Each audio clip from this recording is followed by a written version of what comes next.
All right, what is up? Happy Monday. Welcome to Spoiler Kings. Just me and Brian right now. Brian Man should be coming a little bit. I don't know. He usually texts if he's gonna be late. He didn't say anything. Make sure he's all right. He might be asleep. I don't know. I know. It's a long week. There he goes. Spoke of him. I know. He's here. He's coming out right now. You say his name 3 times and he shows up. You know, don't say who you like. I was gonna say we need like who he's like. Nope, don't you do it. Do the opposite of everything. Exactly. Oh man, it's gonna be fun though. I mean, this will be a fun show.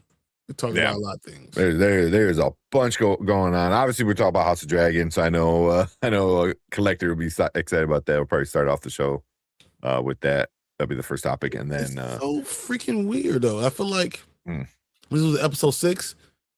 Like very little happened in the first 5 episodes. Last week wasn't too bad. In episode 6, like everything, everywhere. It was death. We've been waiting for for Kristen Cole to die for like my god, like, we've been waiting for so long. It's been forever. So like it's like this happens. You know, the Osmond stuff, like seeing that he's been like touching his cousins and stuff, like it's just so much happening. You know, Rhaenyra and then Alicent and it's just so much. And then Rhaenyra is so much. She's so paranoid. I mean, then you got the gold the gold cloaks. The gold cloaks. Yeah, they all just quit and say fuck it. Yeah. And then Daemon goes out just murders people. Like it's crazy. More happened in this episode than happened all fucking season.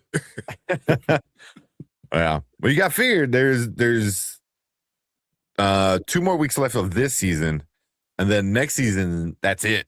So just say if they're nice and they give us 10 episodes, I would say they won't. It'll probably be another 8.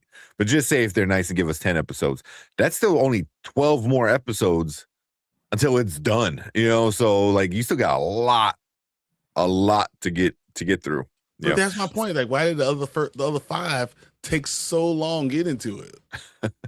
Andrew's like lame. Yeah. Also, so I didn't read any of the books. I never read A Fire and Ice, George R. Martin's, freaking crazy books.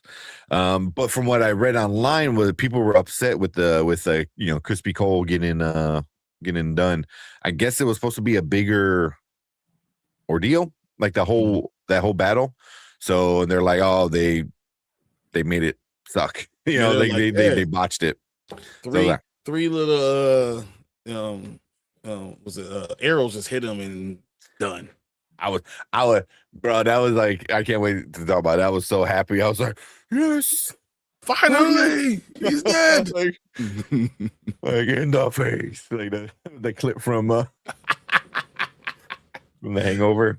In the face. That's great. You think we're gonna get into any T'Challa stuff? I wouldn't mind to, but I feel like we want to keep it under a 3-hour show.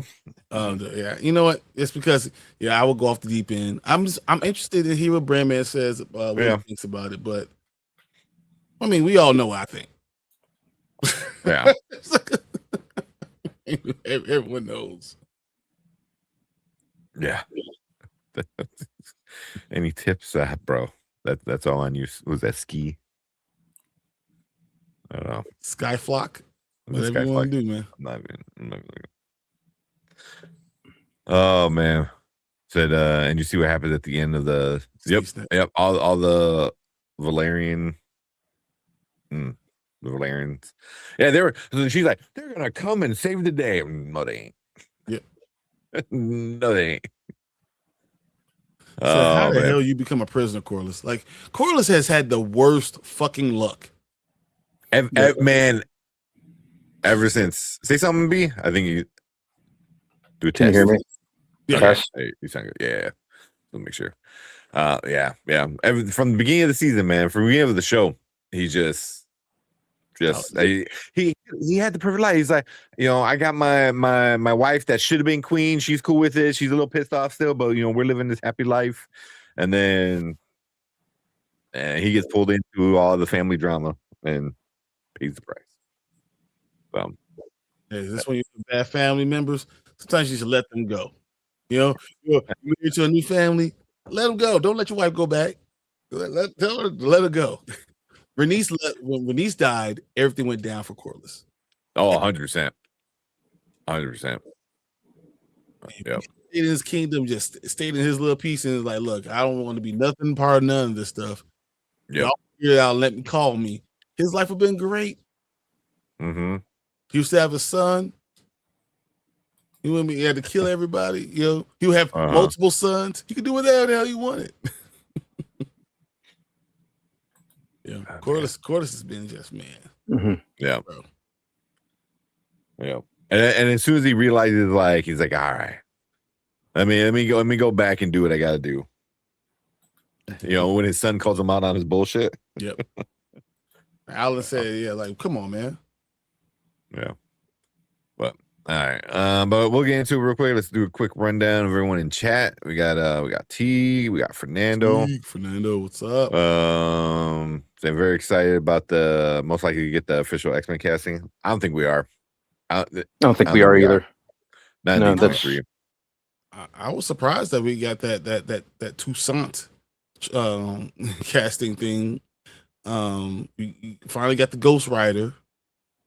So I wouldn't be surprised if they did the main X-Men this early. The part, if the earliest, maybe next year, maybe next year. Anyone who might be in Secret Wars, they might. Because I think this year they want to focus on the Fox X-Men getting all killed off, and then once they all get killed off before we get into Secret Wars, they might want to be like, hey, here's the new guys. I don't think that's gonna be this year.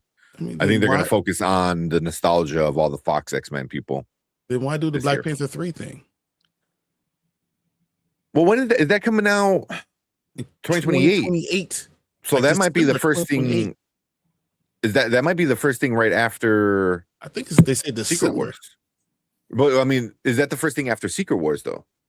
No, they're gonna have something in February, or they might push back to February to April. Yeah. So I'm not exactly sure what's going on. So. Yeah, unless he's gonna be in it. That's the only way. Unless they're gonna be in Secret Wars at all. Damson is still gonna be the variant, I think. You think so? Mm-hmm. That'd be interesting. I don't think so.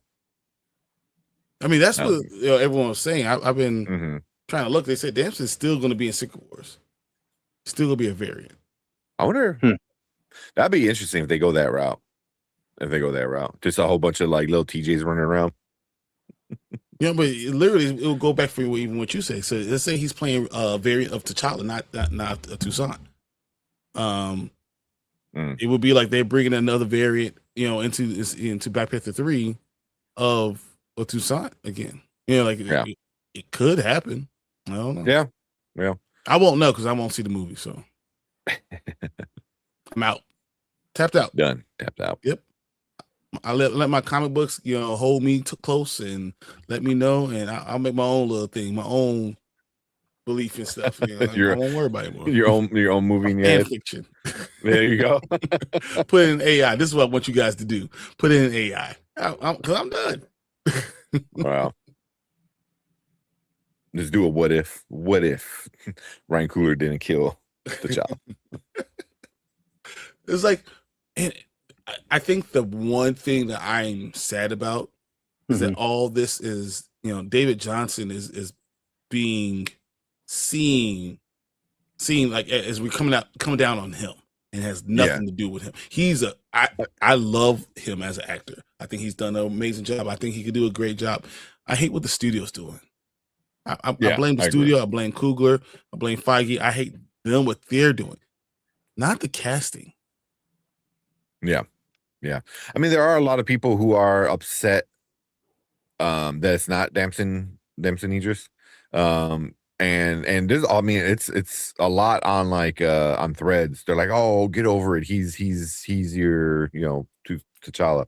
And then you see a lot of people like, oh, but we wanted blah, blah, blah. I'm like, I don't I don't mind either one. It would have been fine. Like I like Damson Idris. I think he's a bigger name as of right now, but I mean, you can probably get David Johnson for a little bit cheaper, and definitely a lot cheaper. He's only done three big movies.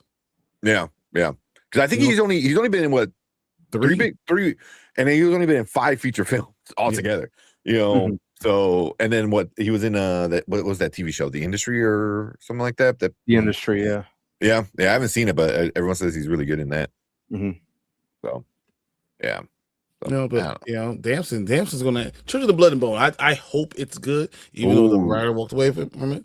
Yeah, if it's a 3-part movie, that's a series. If it does well, he's not gonna have time for Marvel. There's a teaser today that's teasing the trailer for tomorrow. So the trailer is supposed to drop tomorrow for the movie. So see how. Check that out when it comes out. We got Deuce in the house. Oh man! All right, let me run through some of these more. Obviously, got a dominant weekend. Big. It's like what 630 something. Toy Story 5.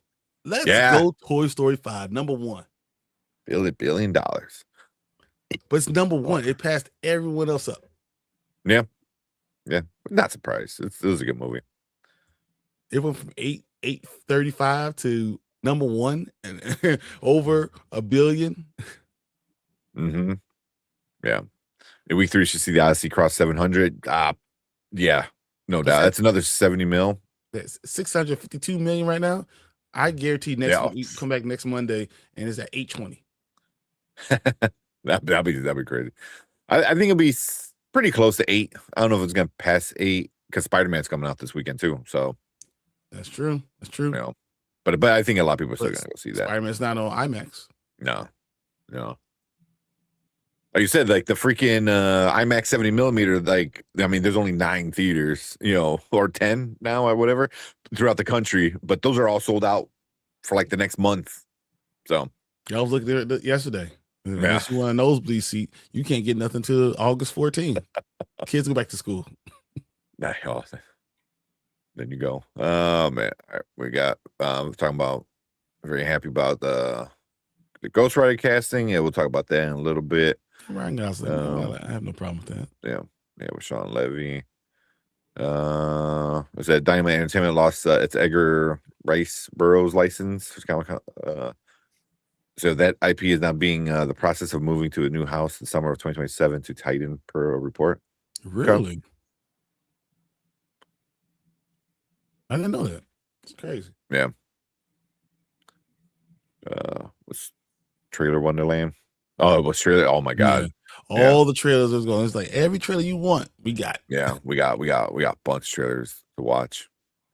Oh man. Yeah. You feeling better? Fernando said. Brian. No. It's like losing part of like your favorite person and realizing you just have to cut them out your life. It feels like this is weird. It's a weird thing to say. You have a bad parent. This parent's just a bad parent, whatever. But that's your parent. So you keep on going back to them. Keep on trying to give them a good, a chance. Give them a chance. Give them a chance. And then eventually you become an adult and you realize I just got to cut you out of my life. Yeah, it's not worth it. Yeah, it's like I can't do it. I can't keep on going through the same thing. I got to cut you out of my life. And that's what I feel like now. I feel like I'm just going to cut them out of my life. No, I'm done. It's not T'Challa that I'm cutting out of my life. It's just anything to do with Marvel and T'Challa. Stay away from it. I'm trying to just be an adult. I'm trying to be an adult in this now. Say, okay. Oh man. See, there's a few talking about Comic-Con. I'm gonna save that when we get to it. Clips have been leaking for the episode X-Men 97 this week. I saw a few things, some pictures. So, not too much with the Savage Land kind of stuff. So, yes, they did announce a Nova Corps movie or series. Did they? I thought they did say. I thought it was a series though. I didn't know it's a movie. They said a couple weeks ago it's going to be a movie. Okay. Yeah, they didn't do it at Hall H, right? It was like before it was an announcement, right? Right, B? It was an announcement. It was an announcement. But they announced it a couple weeks ago, if I remember correctly. Yeah. Yeah, Spaceballs 2 panel. Yeah, we're never gonna get into that because that was awesome to watch. Or at least the clips people recording. Oh man. Talking about the Shy series finale was fire. Okay. That was good to know. It said the Walking Dead City was It was fire last night. It was pretty good. I thought it was a good start. Yeah. Over Walking Dead. Yeah, I don't blame you. Yeah. It's went on entirely too long. It was with what the 5 spin-offs it has now. Oh, is that all? That's what they're going to use all the spin-offs, and then they're going to bring it together for a one movie. That's what I heard. All the worlds back together and just kind of bring it in. Yeah, and then finish it. Yeah. Yeah, we got Reacher season 4 trailer too. Yep. Yep. That is awesome. But season 4 trailer, and then I think they got the next season announcement too. Like they secured another season, which is nice. But Neegly is coming out in September, correct? Yes, that's right. Yeah. So her trailer, I know we got her trailer there too. So yeah, that's season 5 as well. Oh, here you go. Some news. He said, I want to tell everyone that here I went to go see my liver specialist. They looked into the MRI. It was done. They saw 2 little dots on my liver. We'll find out more tomorrow. Oh, man. So hopefully it's nothing. Hopefully it's just a little blip. Yeah, but as I said, prayers, and we're hoping that everything's good. Yeah. Yeah, can't keep us updated. Oh, man. Yeah, talking about the Neegly spinoff. Yeah, tomorrow he's gonna go see the doctor. So yeah, let us know, man. Make sure you're good. All right, trying to go through everything. We got a couple people over on the lame. Oh, he's got a Cowboys. Shut up, Drew. Let's see. We got somebody subscribing. Appreciate all that. the subscribers that have come in the last couple of hours. It's been great. Yeah, that's awesome. Let's not go down this rabbit hole. Hey, so you want to talk about House of the Dragon, but I can't talk about T'Challa? Yeah, how does that even work? I don't know how I accept that. I won't. I would say at least House of the Dragon, we know there's an end, like an end of we'll get bored, not bored, but like we'll kind of have nothing else to talk about. I'll be like, and another thing. Yeah, with recasts, it's hours at least. At least, and then we got Deuce in the House. What's up? There he goes. If they do that, Marvel's messed up. Well, I don't know why Marvel just can't admit their faults. They made a mistake. What's up, Mom Bear? There you go.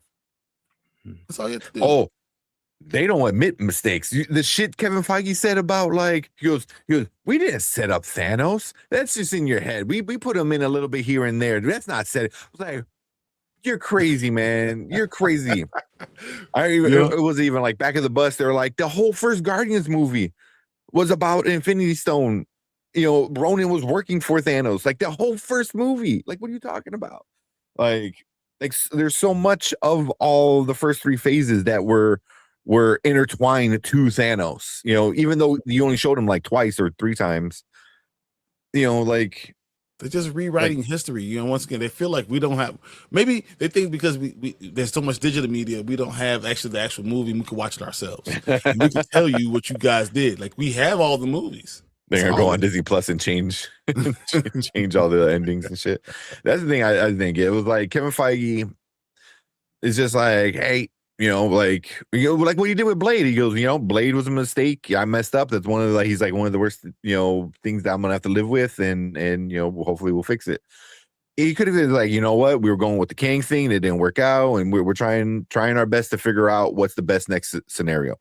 That's all you had to say. Instead, he's like, oh, y'all crazy. Hey, everybody, every Marvel fan is crazy for thinking we set up Thanos. I was like, what?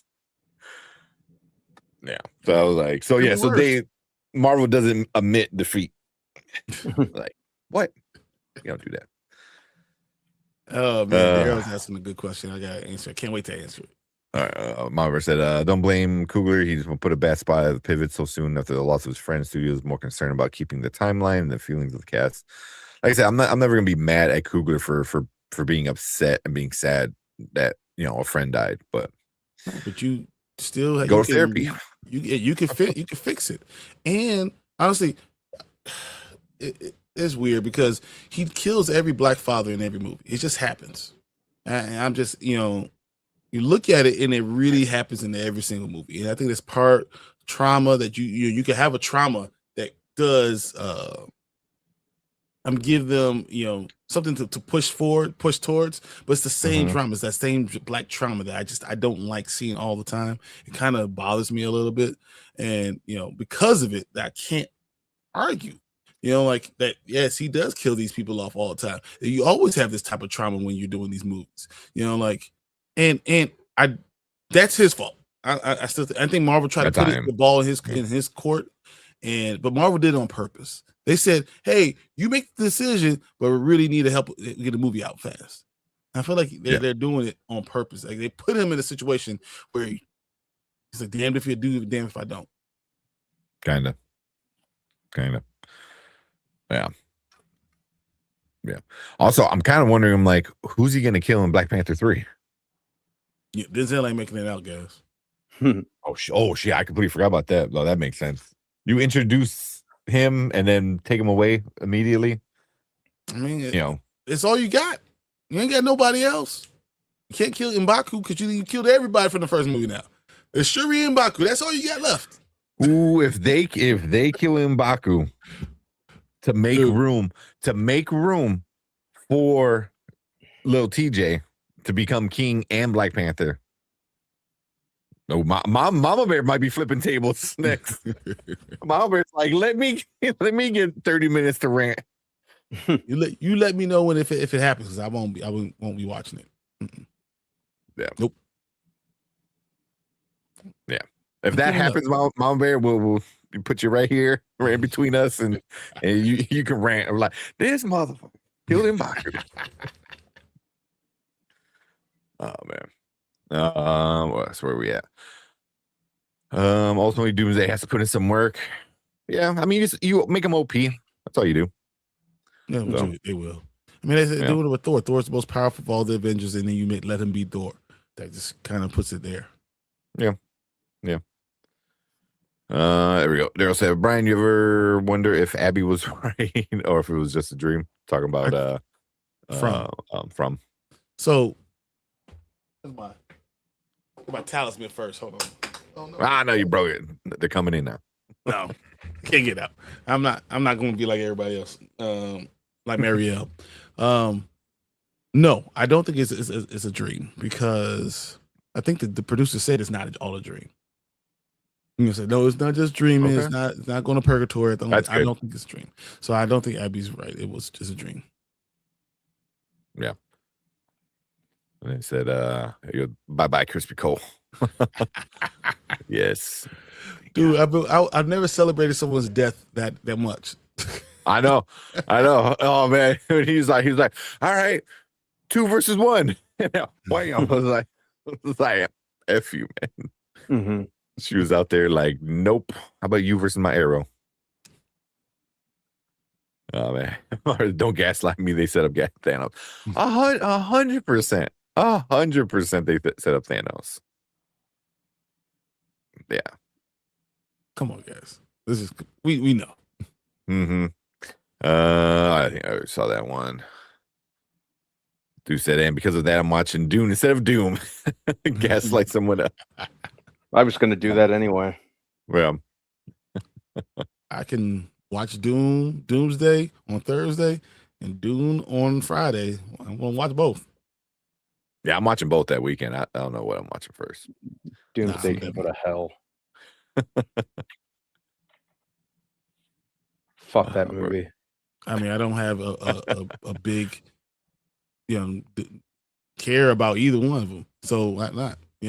I don't love the idea of the Messiah stuff and the bullshit that happens in Dune either. So okay, I'll watch it because I'm interested in the story, but it's not like something I'm like my heart's set on. So fuck.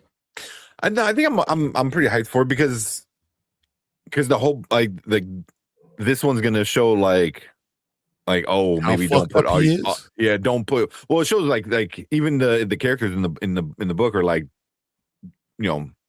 don't put all your eggs in the basket like oh this guy's our savior because then in that book he kind of proves like maybe we should not have been calling them all these Messiah names. That's the kind of thing. It's like I know what's coming. Whatever. Yeah. Do I think it's gonna be a great movie? I think it's gonna be a great movie. Do I want to see the whole thing and relive it? Not necessarily, but so I'm going to enjoy it. I found out they're not watching Obsession because I heard they kill a cat in that movie and they eat it. I mean, that's not the biggest thing about Obsession. Do they eat it? I know they kill the cat. I don't remember. I know the cat dies. That's like a big important part. And that's like early in the movie too, right? It's like it's like 5 minutes in. Like I was gonna say 5 minutes. I don't know if they eat it though. I'm trying to remember. No, right? I don't remember them eating it. I mean, I don't remember them eating it.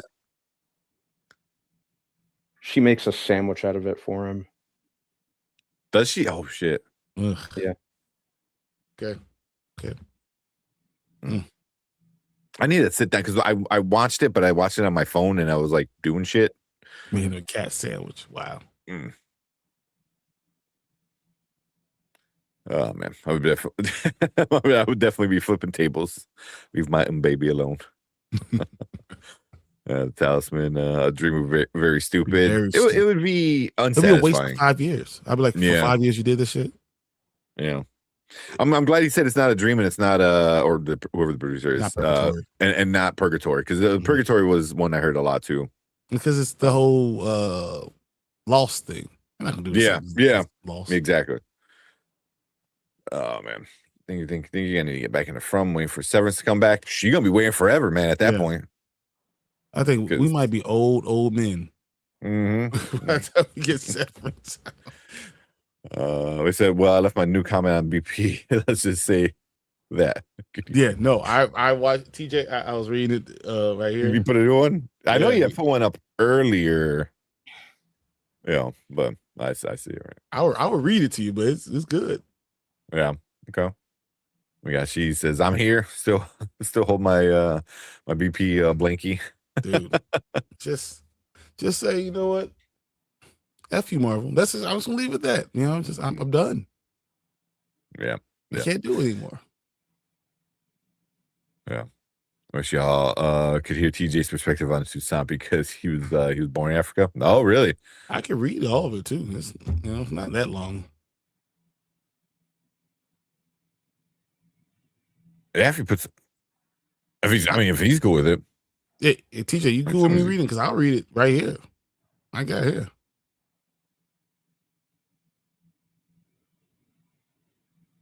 You say, yeah, I'll read it right now. Yeah. What's up, Lawrence? Okay, they set up T'Challa, but not. That's hilarious.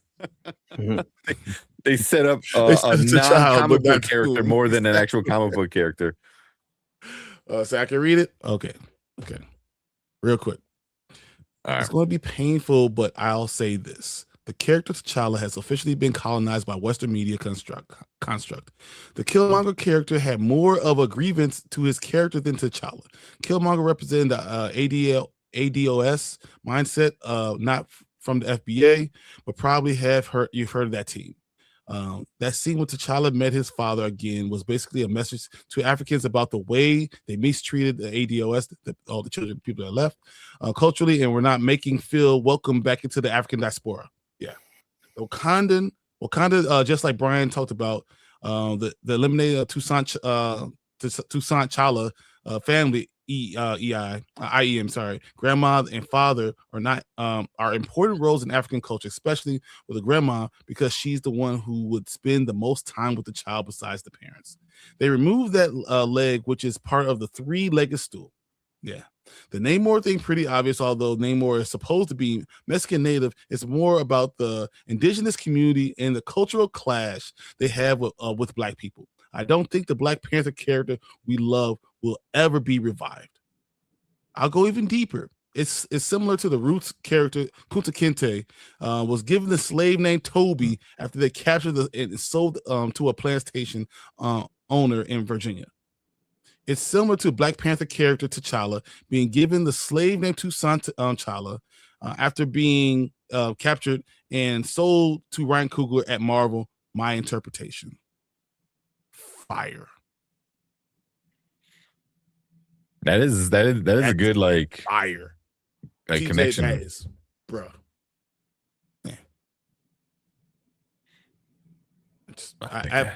I mean, sold to Ryan Coogler. About so much about the what the community is, because you know what it is, and that's something that we don't really talk about, because I have both African friends and I have African American friends, and how they don't see us, as African. Like, why you call yourself African Americans? You have no connection to it, even though you don't realize the culturally you should, and so that's part of it. And then doing it in this movie, and then so culturally, what happens to a lot of African Americans I know, you don't know where you're from. Are you Western African? Are you from Central Africa? You don't know where you're actually from. You don't know, Senegalese. You don't know what it is. So you don't have a culture past slavery because you don't know. You don't have that connection to Africa. So not being welcomed into that place, not having that cultural connection behind it, it's problematic. It's hard. So then when you bring T'Challa into this Western hemisphere, it's like you're bringing it into only slave culture because that's all that you have, because you don't have that connection to Africa. So it's not just that, but it's also the colonization thing. So it's so many things that are problematic in it. And I think when you make it a decision like this that affects an entire group of people, you need to be thoughtful about that. Not just about your own feelings, but about what it tells you culturally, what tells you about this people, and how people take this personally, because I think that there's been a leadership gap. So when you have this idea of a Superman that could do all these great things and be great in all these different ways, it kind of hurts the culture itself. And, it's more to it than it's just a character. The reason you had a character, you had this representation, is huge. It's because you don't have it. So it's difficult when people say it's just a character. Get over it. You just don't want it to be whatever. That's not what it is. It's the connection and the cultural relevance to it. And I don't think people really understand that. And how you can make you feel, how proud you saw people, all Black people from everywhere, because Black people are like the entire rainbow, different colors, different shades, everything. But everyone coming together having this great pride about a fake place in Wakanda just because it wasn't colonized, and you saw greatness out of it. And then you see the people coming together for it, and you destroy it, and you destroy the family, and you destroy the connection. What does that mean on the outside? Looking from the outside in, you're destroying these things because it made you guys come together. We can't have you guys coming together, so we must destroy it. It's tough. These are just the way these are different outlooks, right? Might be just my perception of it, but is it not true? Did you not do that? Did you not destroy the family? Did you not do exactly the opposite of what you said about from T'Challa from the first movie?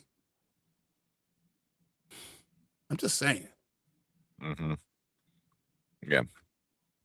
I mean, literally destroyed all the family, like you said, the royal family, but also, diluting the importance of T'Challa as the Black Panther by, it's a mantle.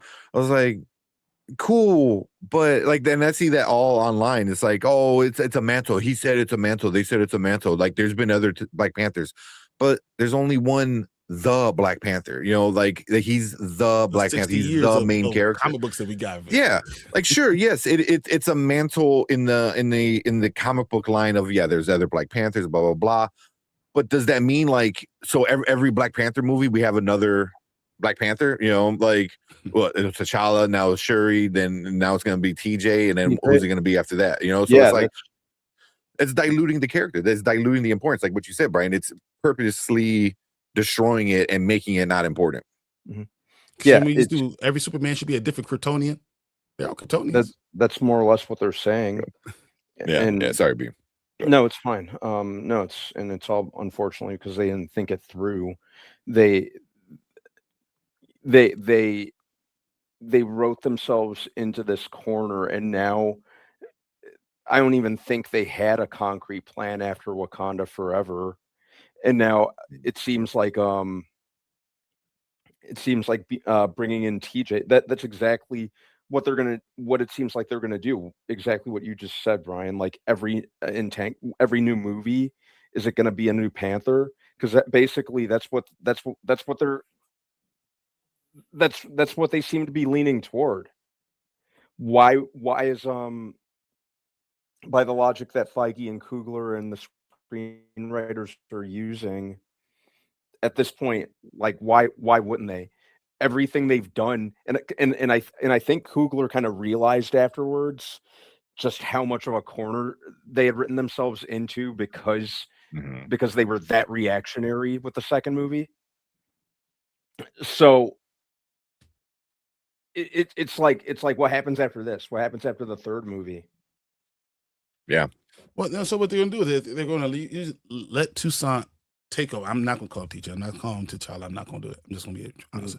But they're gonna take Toussaint. And they're gonna use the storylines that they have. They're gonna use him in it, but it just misses the connection. So, like, can you imagine? So let's say they do the wedding of the century, and they do the Storm and Toussaint thing. It's Storm T'Challa, but whatever. Let's say they do that, but he's not from Wakanda. Through the connection that they had, from her Kenya and all that stuff is missed.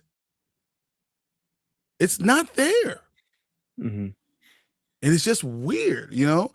And I don't know why you didn't think about these things. Why didn't you realize your emotions is not just about your emotions, because you've made a movie that caused a movement, created this unbelievable connection to something you created. You did it, Brian Coogler. You did this unbelievable creation, and people are connected to it, and you think that you own it. But the truth is, when you make a movie, you do not. And it affects more than just you and your cast. You guys matter 100%, but it's more to the world. You did it for the world, because these comic books have been out since 1966. Like, you know, we want Fantastic Four number 52. You know, like there's this character's been around. So this you put into words, you put into the film all the love that people have had for this character, and you actualized it, and then you still let them destroy it. And they let their emotions overrule and ultimately cancel out the grander plan that they clearly had plotted out already. Yeah. And now it's all damage control. If you could even call it that. I think you're right, but I'm almost thinking that it is planned out. I think I'm of the mindset that maybe they did think about this. That's exactly what I'm. Yeah, that's exactly what I'm saying.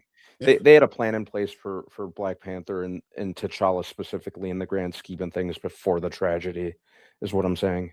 No, I think you're right too. Remember, do you remember when they were talking about Chadwick Boseman wanting too much money, and they're talking about maybe we do a Black Panther without him? Before he passed. I forgot about that. It's coming back now. Yeah. That's why I feel like this could be even more than that. Like, I feel like I do feel like somewhat intentional.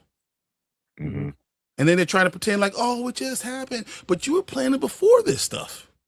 Yeah. Well, yeah. Even like Lauren said, like his son was supposed to be in there in the original script, with T'Challa. So it seemed like they were already kind of setting it up. It's like, oh, we don't want to pay this man all this money, especially during that time. It would have been the time with all the variants, with all the King stuff.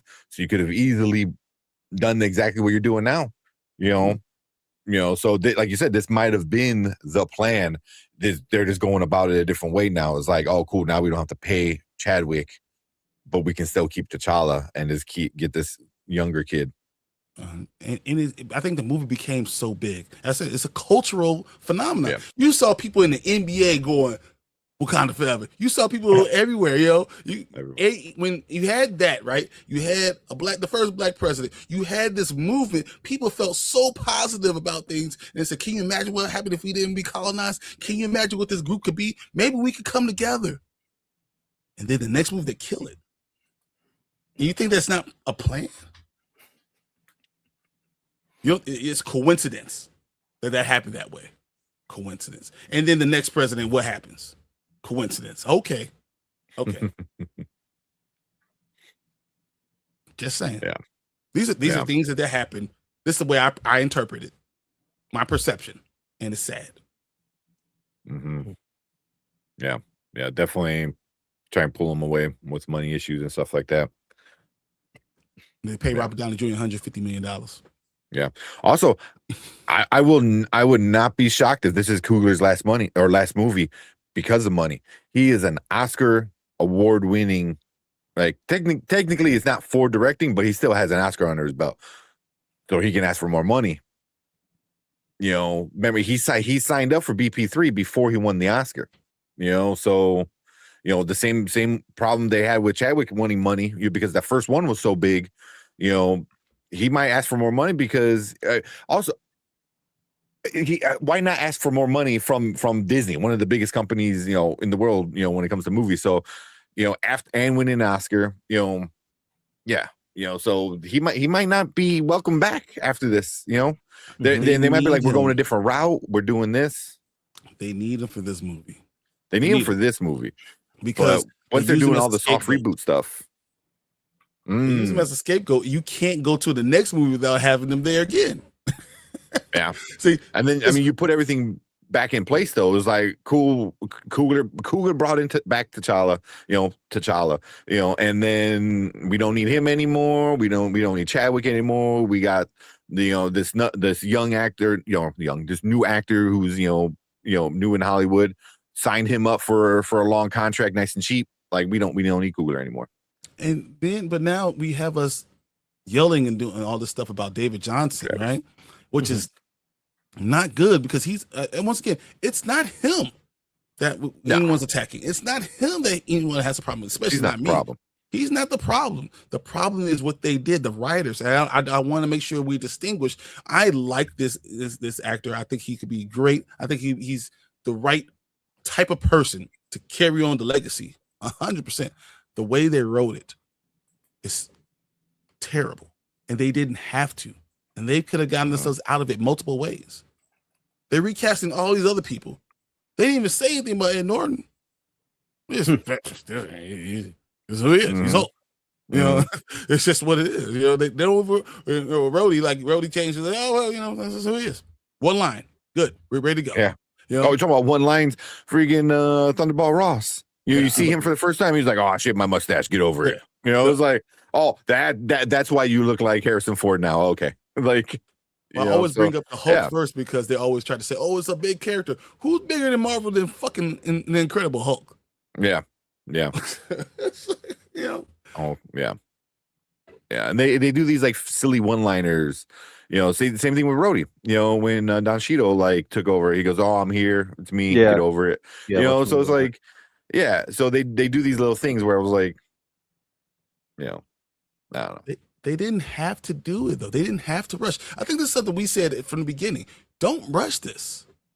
Yeah, and that's the first thing they do. We got to do this. We put this word out there. We got to do this. And you didn't have to. You didn't have to rush it. You could have put him. When the casket went up, you could have sent him, and we put him in stasis. Yeah, or just send him to space. Put him in space. we intergalactic kingdom of Wakanda. You did could have had Wakanda whatever you Forever wanted. come after Eternals? Wakanda I Forever remember the was time. a year later. That then that would have been perfect. Like, oh, you know the big giant fucking head we saw in the sky. You know, well, I think you know, T'Challa and a few other people are going to go up there and figure out what's going on. You know, and you don't even have to pay it off. You can just send. Hey, he comes back later. You know, they did it with Thor. You're like, oh, he's part of the Guardians now. He was there for 5 minutes and then did his own thing. So it's like you could do stuff like that. Shuri could have said like, hey, no, you know what? I can't save him, but I know the technology is going to catch up with him. So instead, we're going to keep him in stasis. And then you could do the same movie. That's 3 lines. You could do the same exact movie, except you didn't have to have a funeral procession. You said we're going to sit him up in there. We're going to give him to our ancestors. He's going to stay in stasis, and then we'll be able to figure out. We'll be able to come back to him. Mm-hmm. Mm-hmm. You didn't have to do it. You didn't. But then you would lose all your emotional beats after that. Well, minus one, because it's all the funeral in the beginning, and then when Ramonda dies, like those are the only emotional beats you really get in the whole movie. So. But emotional beats doesn't. You take that one out. Yeah. I know, right? One's the death of one, and one's the death of another one. So, yeah, and I think it was Dre Mac brought it up. Yep. Yeah. Let's kill the leaders of the strongest kingdom in the world. How? Yeah. By these other group of people, these other minorities that also have vibranium. I was like, go. Yeah. I think that's why it was intentional. 100%. 100%. Yeah.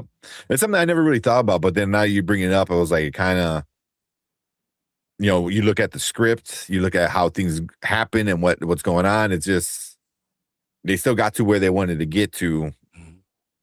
It just took a different route. And if they really needed Black Panther to be the one who carried Phase 5, then they would have recast him. Mm-hmm. They would have done it. Mm-hmm. Yeah. Marvel's not stupid. It's not a money thing. If they really need to do it, they would have done it. Yeah. Yeah. They allowed an ant to be king. Dude, and then Shuri doesn't even become the embodiment of boss. So like, let's just. That's what, you messed up. Like character. Yeah. Yeah, because it's like, because one of the guys, somebody left a comment on our video as well.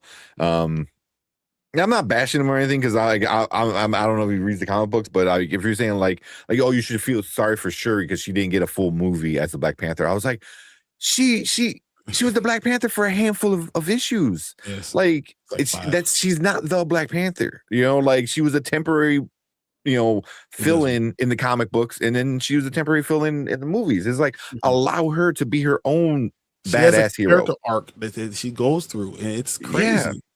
Yeah. And she always had her brother to kind of be her backbone and be there, and they move through this together as a brother and a sister, as a man and a woman. They move through these things together. Mm-hmm. And you could have promoted community involvement. You could promote it, how men and women could work together to get to another place. You could have promoted great families, how families I was gonna say strong Black family. It was like, but nope. That was one of my favorite. That was one of the best things about the first movie. Mm-hmm. The family dynamic. Not with just T'Challa and Shuri, but T'Challa and his mom, his sister and his mom. Mm-hmm. Basically how they and basically how they treated the greater Wakandan community, and then they just flushed it all down the drain in the second movie. That's why they could have done. I've only watched the second movie once, and that was for this. I have no interest in ever watching it again.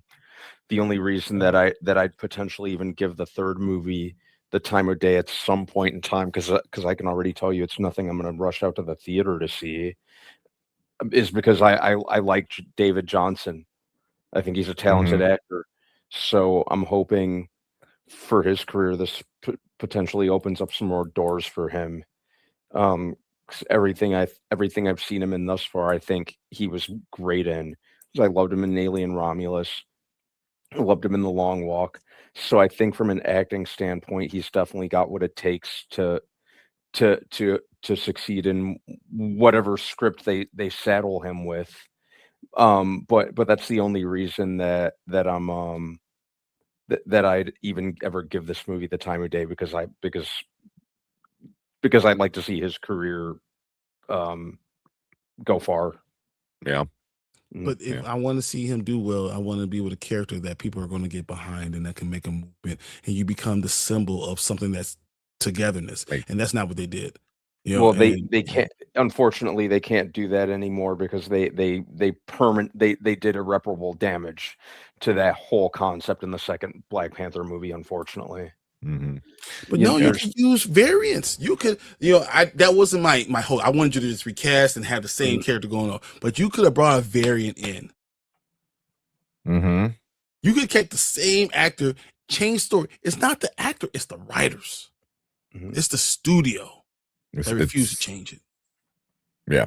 I mean, it's three people. It's Coogler, Nate Moore. Even though Nate Moore is not even involved anymore, or he's not. I think he's not working with.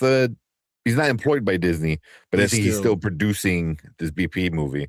Yeah. And then Feige. Those are your three people who are the reason behind it all. I think Doris talking about Queen Ramonda is not T'Challa's mother. She's actually, it was General Ramonda before then. She was the leader of all this stuff. So yeah, no, you're right. But it wasn't apparent how she was in the movie, because you know how they like to rewrite a few things and stuff like that. Yeah, it wasn't really apparent.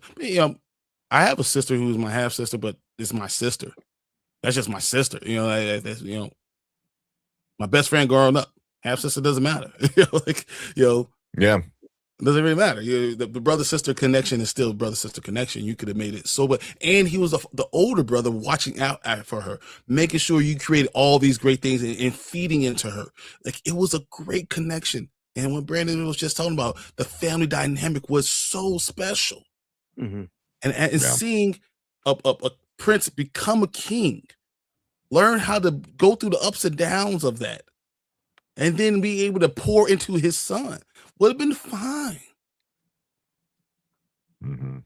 Just I don't, and that connection to all, the connection to everybody, to all the kings, the heart-shaped herb. They burnt all the heart-shaped herbs, guys. Well, now they got the artificial one that Shuri can make. So, they're gonna find a way. They're gonna find a way with, go ahead. Well, they show them replanting the new ones that she had synthesized. That's like So, well, no, I saw somebody brought it up in chat too. With Namor, didn't Namor probably helped out with that, because he would have had the capability of helping them replant it or something like that. No, I what I do remember from the movie is, like, obviously she figured out a way to, like, synthesize the replacement art-shaped herb. That's what she used to become the new Panther. But then during the montage scene at the end, they show them, back in Wakanda, planting the new ones. Planting more. Yeah. So Lauren said they killed T'Chaka. Then they killed him. And then they killed him again. You kill him again. And they killed his mother. And then you do a what if you kill him again? No, it's just whatever. How many times you gonna kill T'Challa? It's crazy, man. Well, see, like everyone, like I said, the comment we had earlier was like, "Oh, you should feel sorry for Shuri because she didn't get her movie." I'll feel sorry for Shuri if Coogler decides to kill her in this movie. If he decides to kill her, somebody's gonna die. He's not gonna do that. Somebody's gonna die. He's not. He doesn't do that. He usually doesn't do it to black women. He's thoughtful of that, and that you don't want to do that. I wouldn't want to see that as a black woman. You don't do that. You don't do that. Yeah, he did it before. Terrible. He did it with Queen Ramonda. We just said it was terrible, but you don't do that. Yeah. Nah, it's. Oh my God! If they bring in another T'Challa from a different universe and they kill him, but that's why I was like, people need to look out. Like, I mean, M'Baku needs to look out. Like, Shuri's not off the board. Unlikely, but she's on the on the board of it could be. So Nakia could be too. you know, we'll see who he decides to kill off in this movie. You know, So. and you know, so it's funny because in the movie they did something great. You know, that T'Challa was able to follow his father around T'Chaka, through all the things he became. I mean, he was, you know, supposed to be at that time at 21, 22. He was able to follow his father around a long time. That's not really what happened in the comic books. I thought that was an improvement, of it, right? The comic book, you know, I think it was the rule of 10. This was called the rule of 10. So he, you know, he took the man to about 2021. So the fact that he, you know, his father died 10 years earlier, that means he was like 11 years old when he was died. That means, but he still had his father for 11 years. Yeah, that's kind of how it is in comic book. In the movie, he had him a lot longer, you know, which it was great, and you could have continued to have that going forward. You know, but it was just like this idea of the rule of 10. But you know, you didn't have Fantastic Four, so you had to change some things up. So you could have changed it, you know, and you know, now having a son that doesn't have that connection to his father, I just hate what everything Marvel did. I hate everything they're doing, and I hate what they're saying, intentionally or unintentionally. I think it's intentional. It could be unintentional. I feel like they're is doing it on purpose. It hurts. It's frustrating. Yeah. Never thought of it being on purpose, but yeah, it makes sense now. Like, especially when you lay it out like that way and everything. I don't know. Yeah. It could have been their MO. This is what they just wanted to do. They could have made different choices, and they didn't. So, and it coincides so well with how the world has been going, and it's crazy. So. Isn't that why they got rid of Terrence Howard? He was asking for too much money. He was asking too much money, so you know he brought Robert Downey Jr. in. He was promised money, and then they got rid of him because he asked too much money, and they just replaced him with Rhodey. So they recast him. The only other black person, not in the up until Black Panther, you know, the same thing. He asked for too much money. They're like, we're done. You know. So, yeah. Thank you. Explanation above. Oh, I go through some of the comments and then we yeah. Because I just, you know, the frustration is real, and I don't think the frustration is ever going to leave. Because as we talk about, the more I just feel it coming up, and you know, it hurts and it's frustrating, and the connection is apparent there. But you know, I'm not the only one who sees this. I was talking to my father the other day. He was like, I never thought of it that way, but when you say it this way, it makes it seem like this was an intentional thing. Yeah. Marvel said Namor's mother and her people became that way because of the heart-shaped herbs. Namor had a bracelet woven from the herb. Shuri used it to create that synthetic herb. There you go. Yeah. Okay. Yeah, because he gave her the bracelet when she went to go visit him, right? Yeah. So, all right. But real quick, TJ, thank you for that comment. You know, definitely appreciate it. That was yeah. Said when Toussaint takes the herb and he goes under. Who on earth is going to meet? He's going to meet. He's going to meet Killmonger like Shuri did. He's going to T'Chaka. He's definitely not going to see his dad, I guess, huh? Yeah. Oh no, they'll do something cheap where it'll be him in the suit. That's what it'll be. It'll be him, but it'll be in the suit. That's stupid because he's a king there. He's not Black Panther there. Yeah. There he's just part of the family line. He's not. Yeah, he's not the Black Panther. You know, but who knows? Because wasn't all of the ones that he meets there were also Black Panther at one time because they all took the herb. Yes, but so when they came down, they were the Black Panther in the tree. But when they came down, they turned into the king. Yeah. So we'll see. Queen Miranda. Oh, you think she's gonna come back? Ooh, You think she'll come back after? Because she did not like how everything went down in the second one. I don't think. I don't like to say misogynistic. I don't know if they will do that because technically she was never a Black Panther. So unless Shuri is the one passes away, and she will be the first female that will probably be allowed on that tree. She was a Black Panther. She is a Black Panther. That's what it is. Yeah, she ate the herb. Well, kind of. Yeah.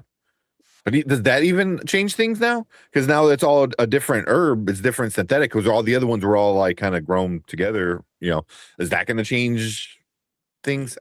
We don't know because we saw her see Eric Killmonger. And why? Why would you see that and not go to the tree? Yeah. Because are they blocked off from that connection to the lineage? Yeah. Yeah. Killmonger was a Black Panther, but yeah, I mean, he ate the herb, so I mean, he had the power. I mean, same thing with Shuri. Shuri, I mean, and they don't do it too much in the movie, but in the comic book, when she first ate the herb and became Black Panther, she met Boss, and Boss was like, "No, I'm not giving you. You can have the power, but I'm not like giving you the title, giving you like the title kind of thing." Eventually, I believe she does after she does self-sacrifice something. Yeah, to come back and she does something. Yeah, I forgot. Yeah, but all right, but that was a different take for us. It was how Marvel killed T'Challa, or Marvel's plan to kill T'Challa. There you go. That's the title of the video. It's unfortunate, but it just feels that this is intentional. 100%. This is intentional work. This is not. They're not stupid. Mm-hmm. Yeah, and unless your name is Robert Downey Jr., they don't like giving you money. So and you can play anyone you want. Well, no. I mean, everyone's back. I kind of want to see everyone's paycheck. So, all right. Chris Evans is a nomad. Yep. Yeah. Oh man.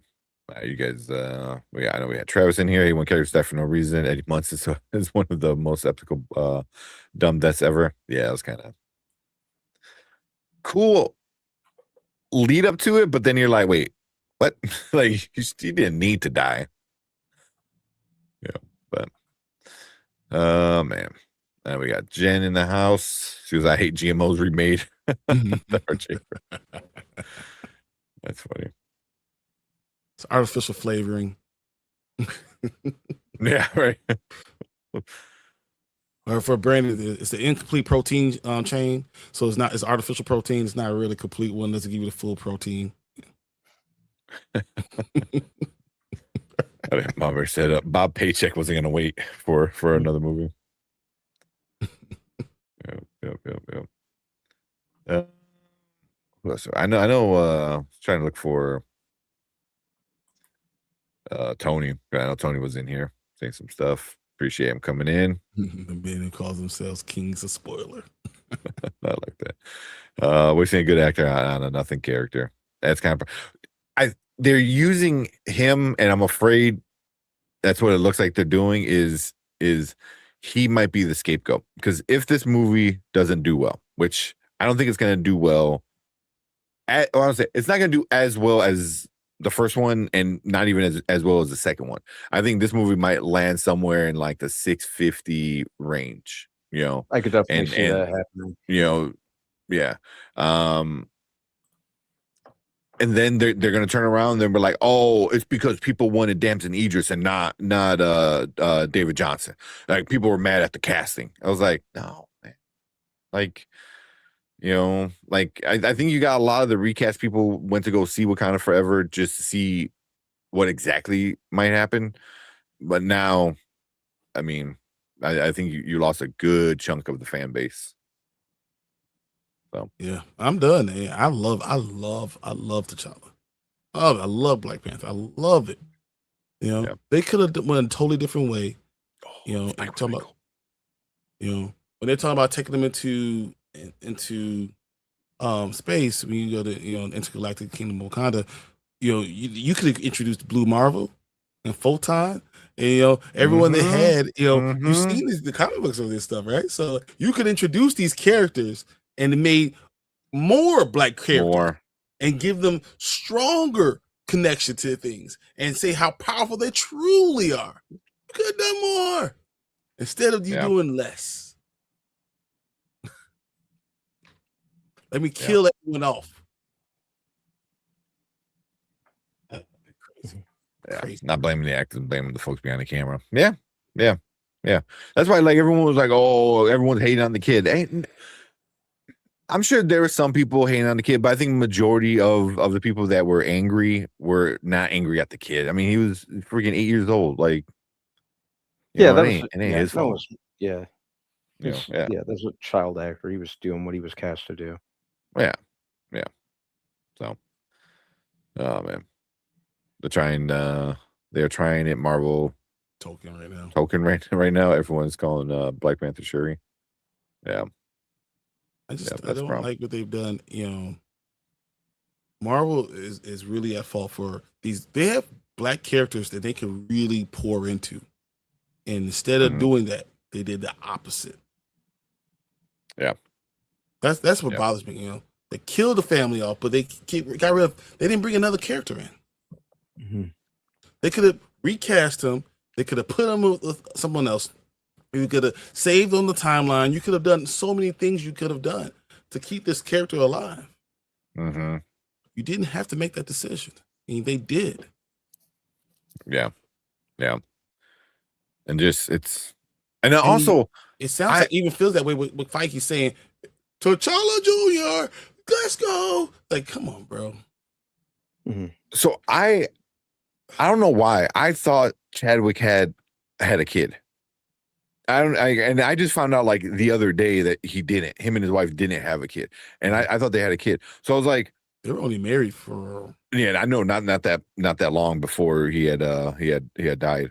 But it was just like, because all these people are like, oh, that's how, you know, the actor's so connected to this and that, and that's how you respect. I was like, then are you kind of disrespecting him because you're giving, you know, Chadwick, you know, a kid in the movie when in real life he didn't have a kid? So it was like where, like, when does that connection of actor and character break for you? It's like, oh no, he is Black Panther. Okay, well, he didn't have a kid in real life. Oh well, no, that's you, but that's just a character. So it's like where's that line? There has to be a line, and you know, is it death?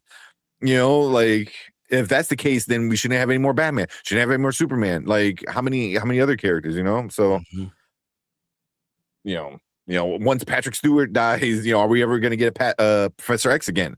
You know, so it's like, you know, we don't need any Magneto because, you know, when Sir Ian McKellen, when he goes, you know, so like it's just like they're not necessary anymore. Like I don't understand why they even said that.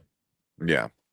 So that's why it's just like where does this line end for you? You know, so they were he and Nakia never got married. They never had a wedding. Yeah. This is what I'm saying with what these Western ideas of what Black people are, and that's what you pushed on this. Yeah. Oh man, but yeah, really good comment, TJ. It was stuff I never even thought about, but yeah, that was a great comment. I'm probably gonna cut it out and like while you're reading it, put it like somewhere so people can like read along with it or something. But yeah, appreciate that, man. Yeah. All right. Exactly. But Marvel don't recast though. Exactly. All right. You want to move on? Yeah, I mean we have to move on. Yeah, I know. You know, and you know, but it's so bad because I feel like it put a black eye on my entire time of San Diego Comic-Con. Like it really hurt because we should be talking about how excited we are to get, you know, a Ghost Rider. Yeah. You know, and the connection that it had, you know, and how Ryan Gosling, we've been waiting for Ryan Gosling has been panning for this character for a long time. Yeah. Did you guys want to talk about Comic-Con or you want to do House of Dragon first? We gotta do House of Dragon first. I feel Let's like get that out of the way, and then we talk about Comic-Con, talk about all these connections. Yeah. Yeah.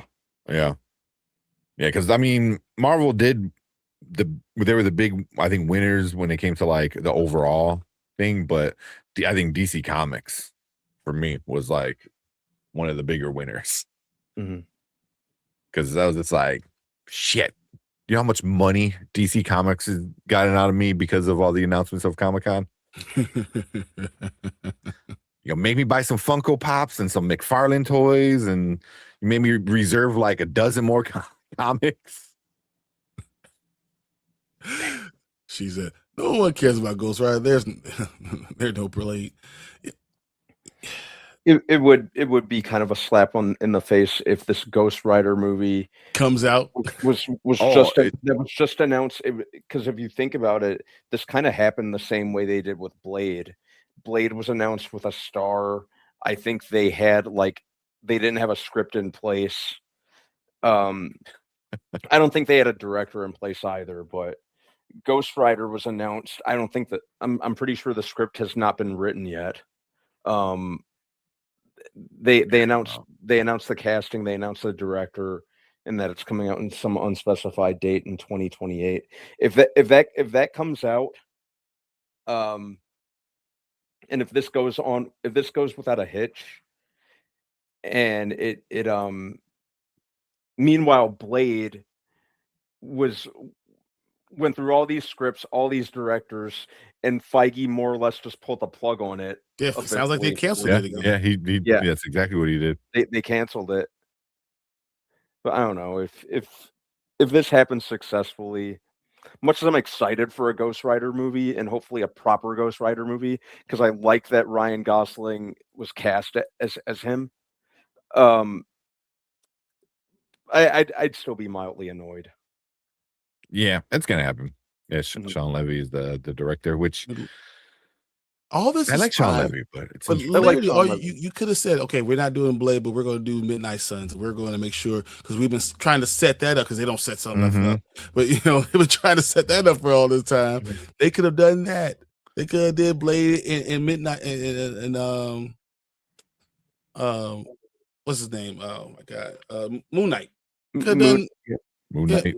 Done that. Doctor Strange. You could have put a different one in there. They still could have brought Blade in some capacity. It seems like they're just completely shunning Mahershala Ali and not doing anything with the character based on what they're, they just gave up. No, they said that they do Blade and the Midnight Suns is something they're going to do, but they haven't written it, and there's no guarantee of what time that might come out. Yeah, because if you want to do Midnight Suns, you still have to do, we still have to do something with Ghost Rider. There's still there needs to be groundwork for that in some way, shape, or form, and who knows how long that would take. What if they made the movie called Blade in the Midnight Suns? I'd be fine with that. And then they brought in Ghost Rider as part of Blade and the Midnight Suns. I'd be fine with that, especially considering based on what we heard about the Blade scripts, they were going out of their way to not make Blade even the main character of his own story.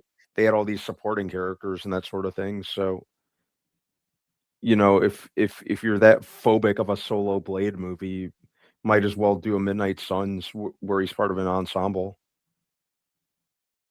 Yeah, I mean, they really ruined that character, Moon Knight. Yeah, because we should have had more from him at this point in time. Yeah. We can't even get a Shang-Chi.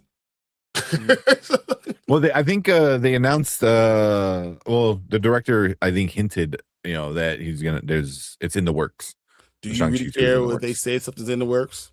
We just talked about Blade, right?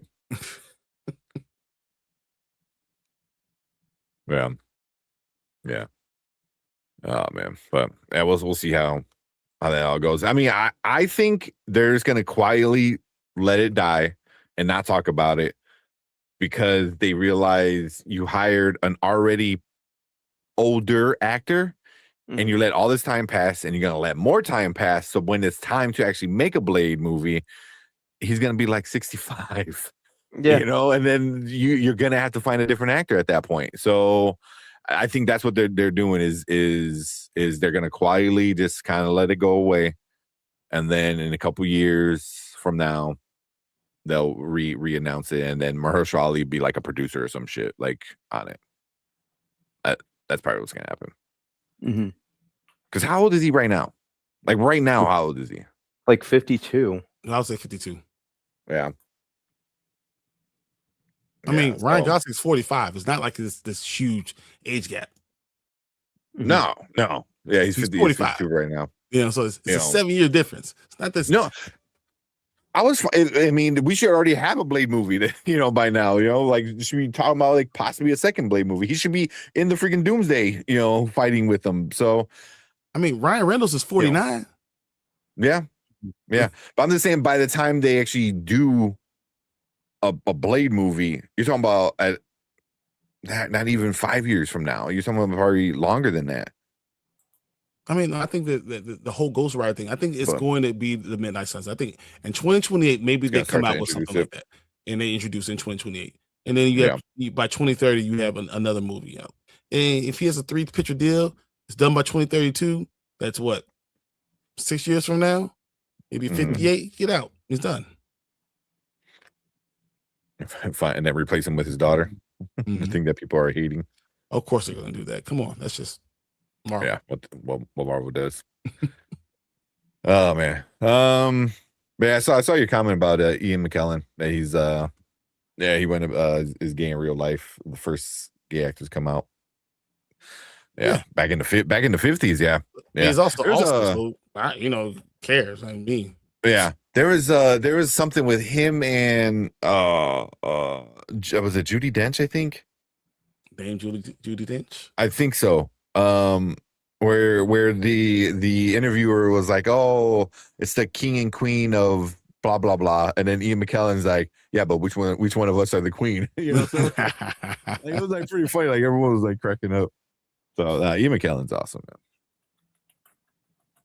Oh man, all right. It's funny, TJ. You said honestly, who trusts Marvel with X-Men? I worry. I seriously worry about it now. Yeah, we'll see.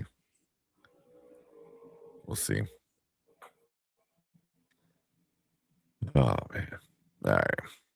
I enjoyed the Moon Knight. Oh, Moon Knight was I really liked Moon Knight, the show. I really liked. Yeah. I want another season and have him go crazy. Yeah, and they left it open for another season. They they just haven't done anything with it. Yeah. Ryan Gosling and Mahershala Ali and Blades of Glory. That's funny. All right. All right, let's talk about House of Dragon. A good episode. They did it. It just took 6 episodes. There we go.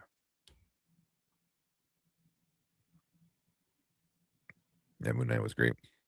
It was fun. It was dark. Khonshu was cool. Like they did a lot of good things with it. They had connections to the other. You saw Boss. They had connections to a lot of them. And I thought that was a good place that you could have really started to bring things together. Use the TV shows to bring movies together and explore this dark whole nother part of it. Yeah. And you could have really got into like the gods of like the Marvel universe kind of stuff, But we'll see. But Daryl said this episode was not good. Season fell off as I was bored for most of the season. Episode 1 was good, and then I was just like, I understand what the complaint is about this episode, but we can talk about it when we get in. Yeah. Moon Knight was trash. Surprise. Andre thinks something was not good. Oh man, it's funny. I don't know what you like, man. I really don't know what you like. I talk to him every day. I have no idea what to like.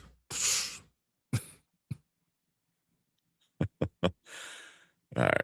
Let's talk about this so we can get some Comic-Con stuff. All right, let's go.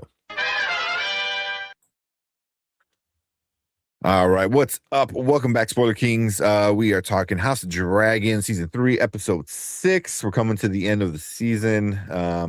don't remember what this one's titled.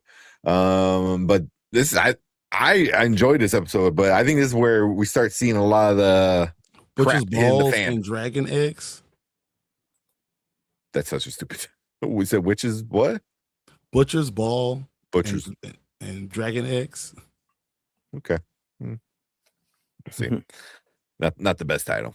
But I thought it was a good episode because for the most season I've been kind of like watching it just to get through it and not really enjoying a lot of it. This one I feel like, man, you know, and it might be just me because I'm biased because Crispy Cole finally got it, and I've been wanting him to die for a long time.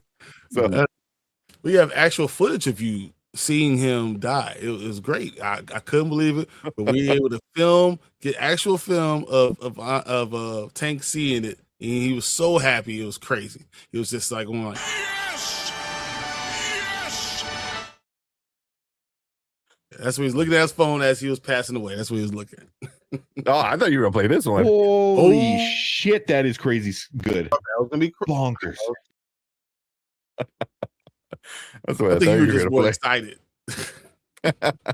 Yeah, I was probably more excited when he got shot. I was like, oh yes. And then they shoot him 2 more times. I was like, cool. He pulls out the little handkerchief, rubs it. It was like, shut up, man. No one cares about you and please. Allison, man. You just so whatever. Please. He wraps it around the sword like it's gonna save him, like he's gonna do something big with it. He's like, all right, just me versus you two. And he challenges a little boy and an old man. I was like, fuck off, you piece of shit. Like she should have shot you 2 more times. Like She should have came up and said, "Bow!" right in front of him. Right, yeah, right in the head. like get out of here, man. Like I was like, kill him. So yeah, so it might have put me in a good mood right from the start. So, oh man, she's something. Like it used to be white. I wasn't ready. I wasn't ready. Oh man, but yeah, I thought it was a pretty good episode. But we'll start with Brand Man. What you think about this episode?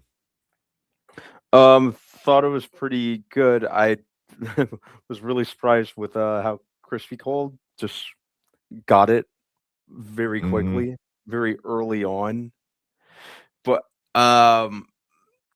didn't expect that at all, by the way. But one thing that also stuck out on this episode, I liked the random bits of lore that were dropped. Like I think Rhaenyra mentioned was it Danis the Dreamer? Am I remembering that correctly? That was mentioned. I know that character kind of tied into like the Doom of Valeria, and so that was cool to hear. I know Damon mentioned the Field of Fire as well. Yes, he does. Yeah. You know, so like I liked how they did kind of like that subtle kind of lore. Just you know, it just helps to make this world feel very lived in. What else? I like what they're doing with Ormond. Dude, Ormond. He's a terrible person. Ormond. Yeah, I still have Vampire Lestat fresh in my mind. I pronounced it like one with Armand.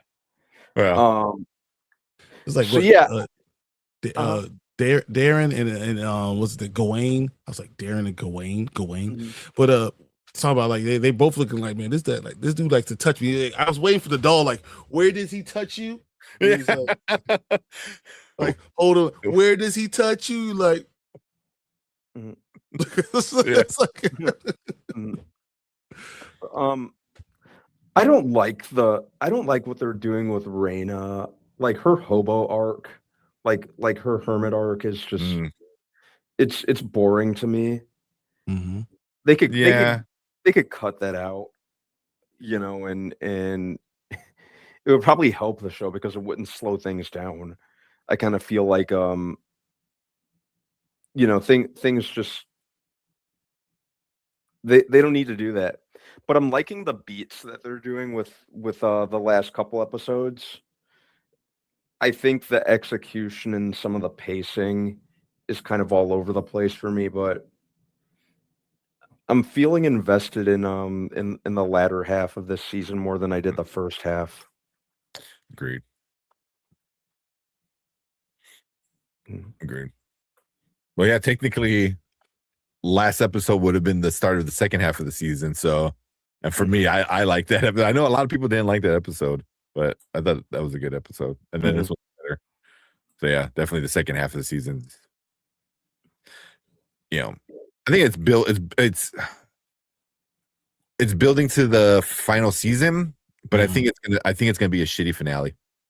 I think it's gonna be another not good finale like season 2. I hate to see it, but I hate to admit it, but that's what I'm kind of feeling may happen too. Yeah, they're gonna save it all for the finale, all for the final season.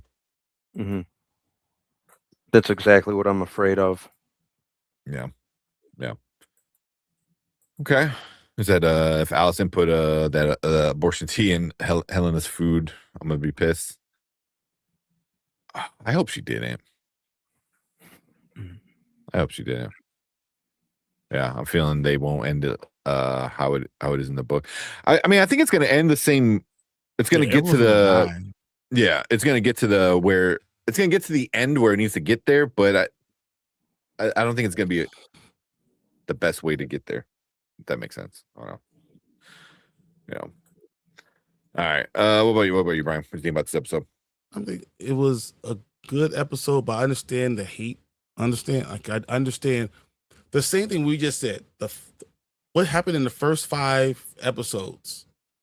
You know, there was not a lot of action. There's not a lot of storyline. There's more that happened in this episode than the first 5 episodes. And that's what the complaint is. It's like all of a sudden you're trying to rush the story instead of really diving in, because you could have spent more time with Damon. You know, that whole story, you could have been there for 15, 20, 30 minutes by itself with him. You know, rushing through Corliss at the end. The snake, like it just feel like it's almost rushed through. So like I understand what they're saying. I think this episode was still really good, but it's because I like the action. I actually liked something happening in the storyline. I like seeing the greens and the blacks and something going over the story, and then Crispy Cole getting his just desserts. I almost wish that they could have danced on his ashes. Like literally, that's why I would rather see. They're like he dies, he gets stabbed with an arrow, and then a random dragon comes and just lights him on fire, and then someone just dances on his ass. Be done with him, you know. So the whole thing, you know, and then even the idea of Allison, and then what's going to happen, you know? Does she tell them and let him being killed and be assassinated? Is she the one who goes and assassinates him? You know, could you do that to your own son to get back on Rhaenyra's good side? Even though Rhaenyra's going crazy because she can't handle her own stuff, she's getting more and more paranoid, and she's the reason why all this stuff is going to go bad. Like, it's so obvious. It's almost getting to a point right now I'm feeling like, is it obvious that Daemon should have been king? You know, and not any other bad way, but just because of, you know, they probably should have had it that way. It might have worked out better. Maybe then they won't all die.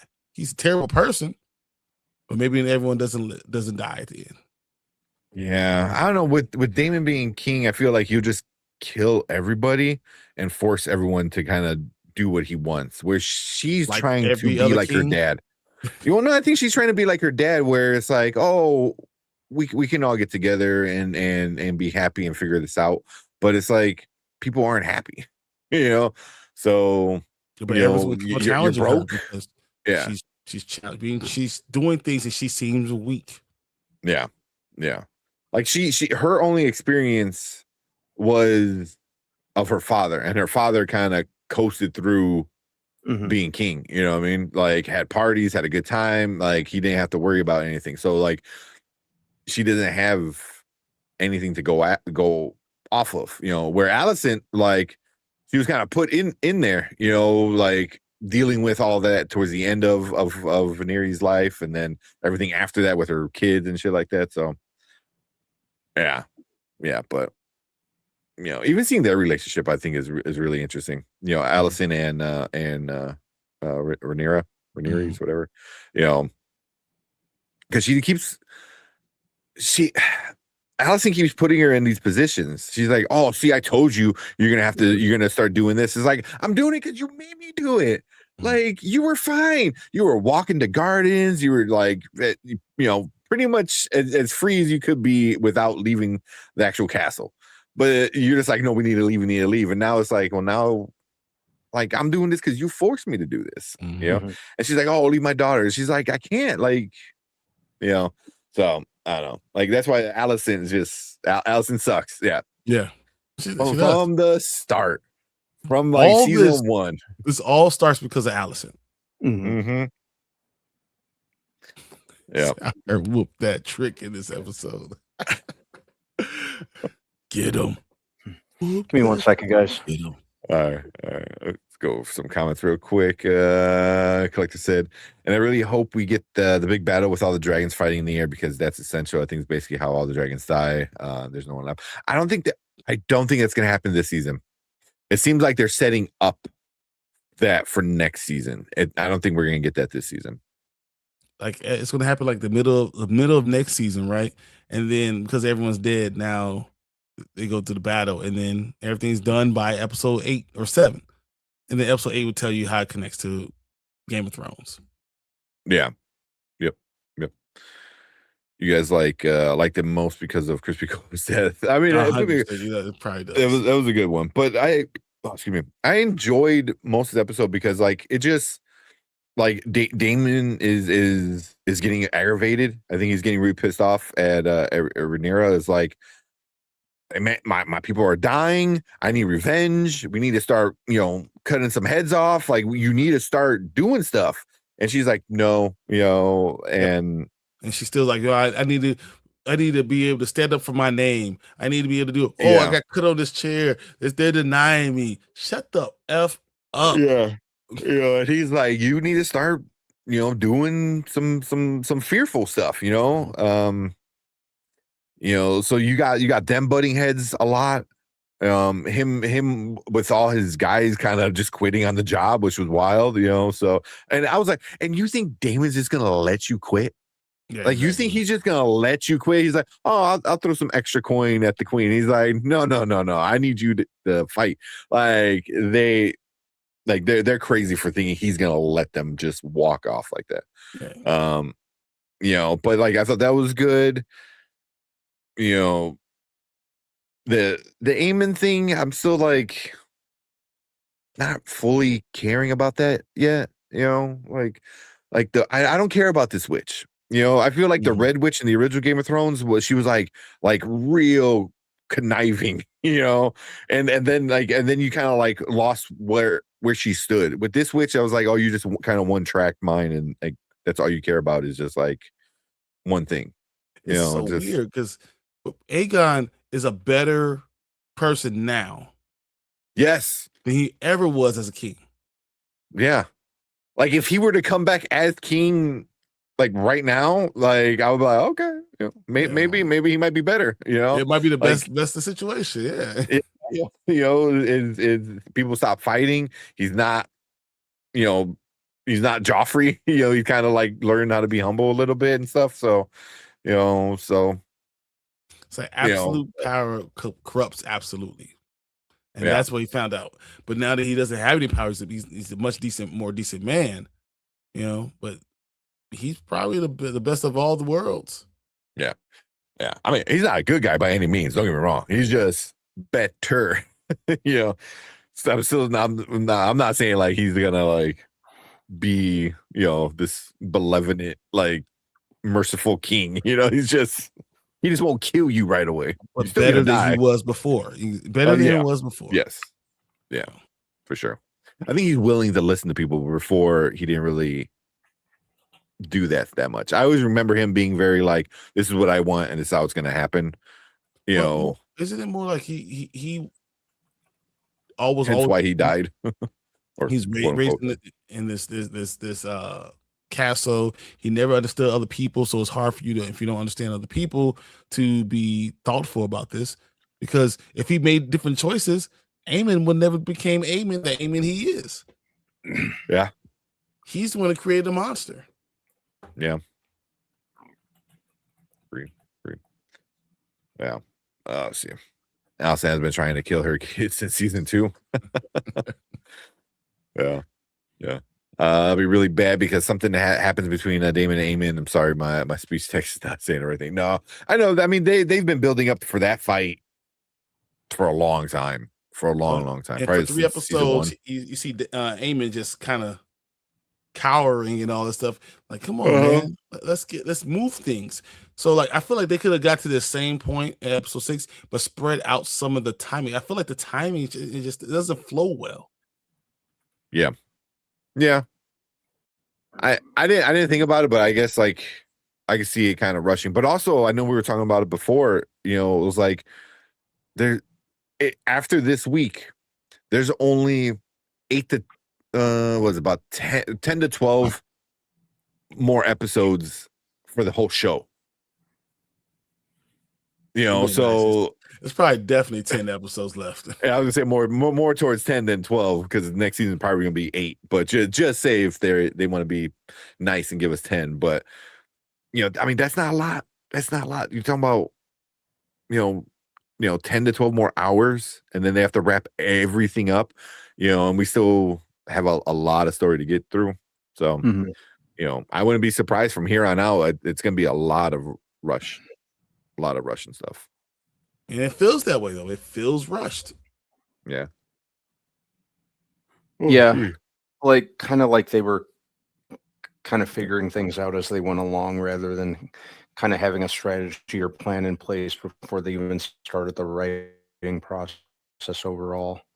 But, yeah, it just seems like a rush job, or kind of at this point like they're just dumping everything. They're doing a dump the latter half of the episode when it should have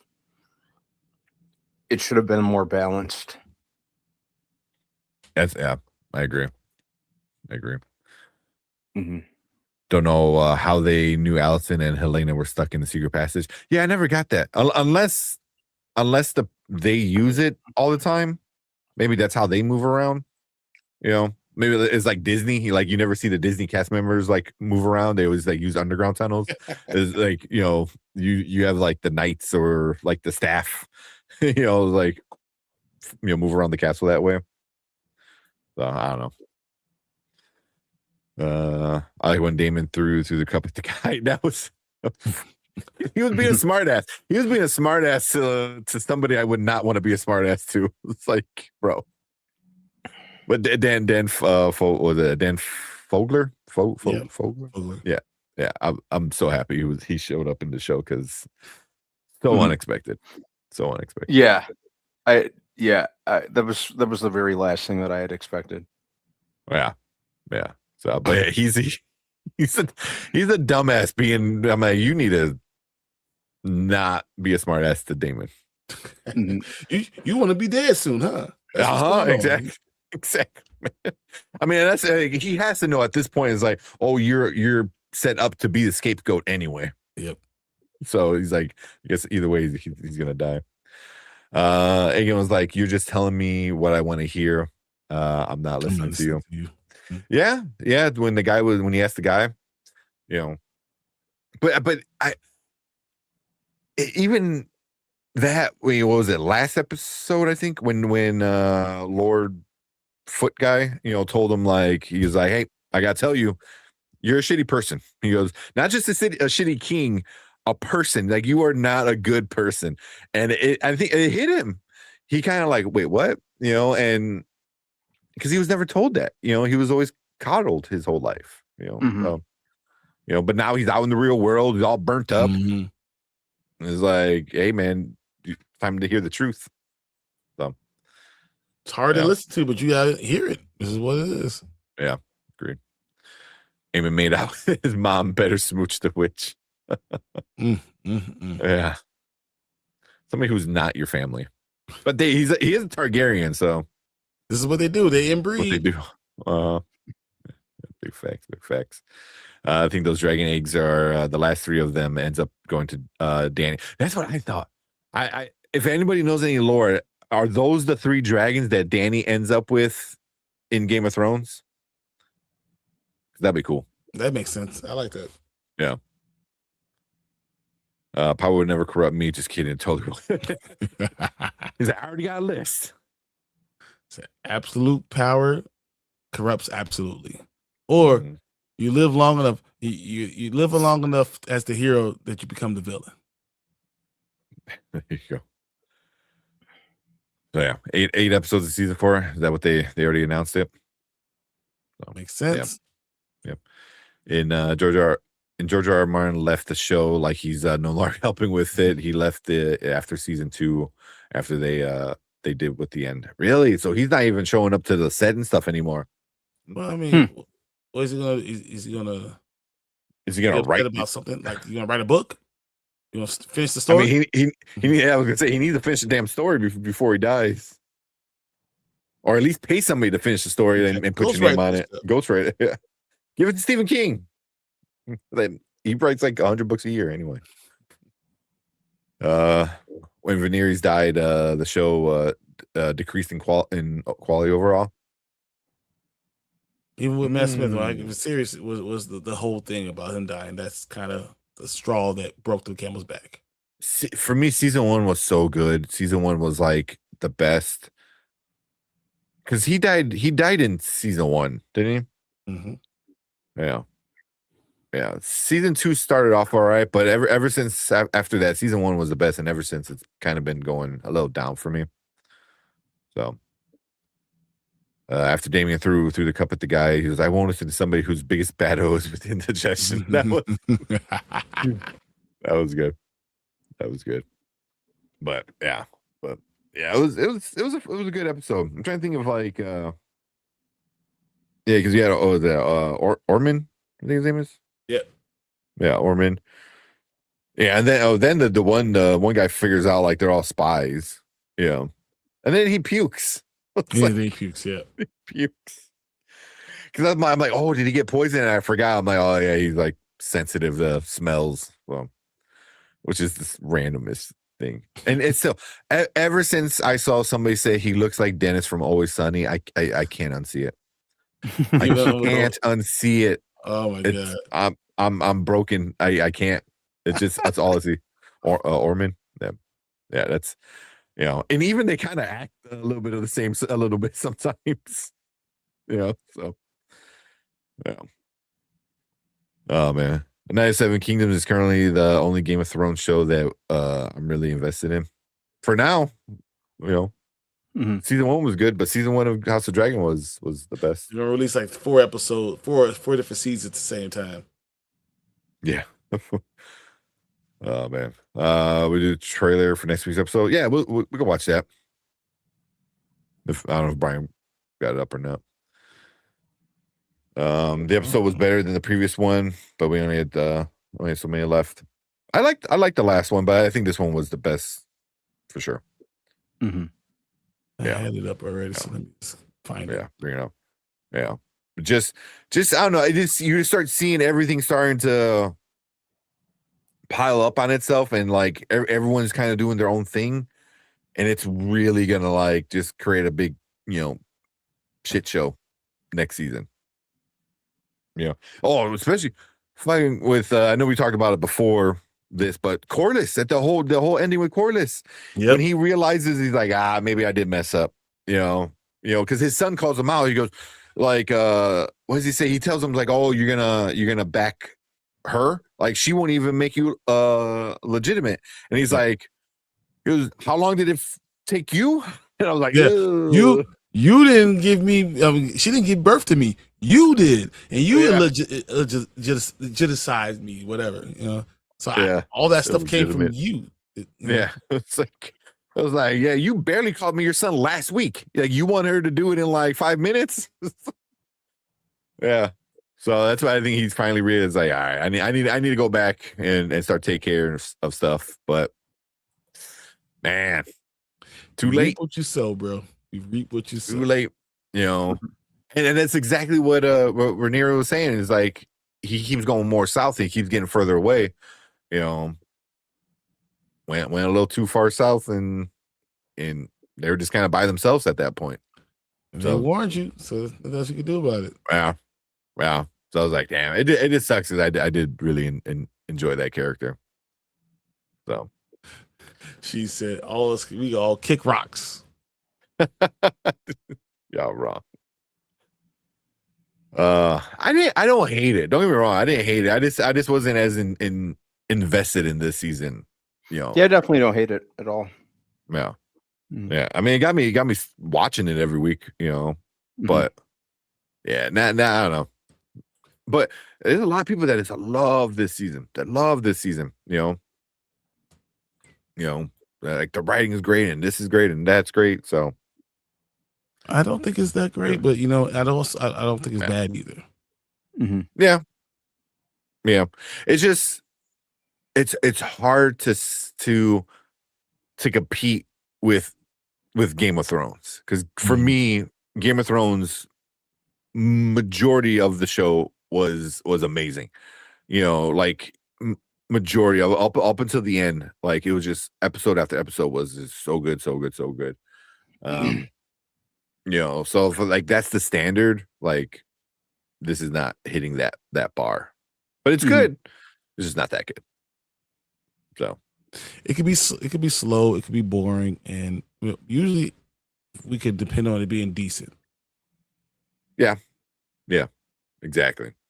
At worst, it's decent, which is pretty good. But she'd appreciate the super chat, telling us we're wrong. He's saying you were wrong. All of you are wrong. All of you are wrong. There you go. Since he brought it up. Oh man, but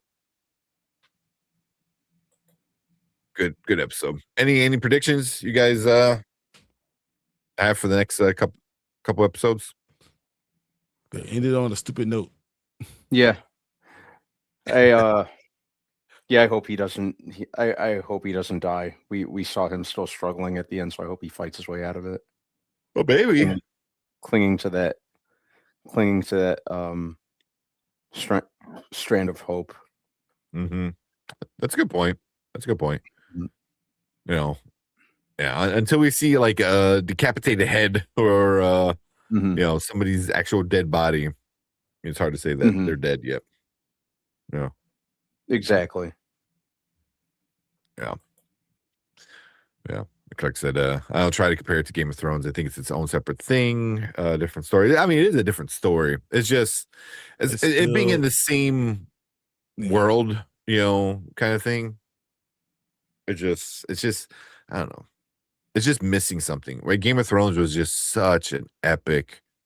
I mean, Game of Thrones just ruled the world for like the first like what six seasons. It was just like yeah. I mean, every Sunday, everyone stopped what they were doing, you know, and they were watching Game of Thrones. There were bar parties, bar watch parties, and stuff like that. Game of Thrones was just hitting it, you know. I mean, I get you do want to try to separate it because you know it is its own thing. It's just in the same world, but yeah, because at worst it's decent. That's a compliment. Exactly. That means you did something. Yeah. Oh man, of course, return in Doomsday. Maybe not. We'll see. We'll see. This last episode, and let's look at this episode 7 trailer. The trailer. All right. But you guys got anything else? We'll finish this and we'll watch the trailer. Just spoilers, man. It's just sad. Super sad. That sucks. The episode started with a death where I was cheering, and it ends with a death where I was like, no. It's like, come back. Yeah. Damn, I mean, yeah, it got me passionate about two deaths in this episode. So, oh man. Brian will return in BP3 with a knuckle sandwich. Oh man. It said 9 o'clock Sunday is the only time I turn off my phone. I mean, I wanted to be good, and this was a good episode. At least it was an entertaining episode. I was from beginning to end. I was engaged. Yeah, for sure. Same. Yeah. Next episode will be more death. I can see that. Well, let's check it out then. All right.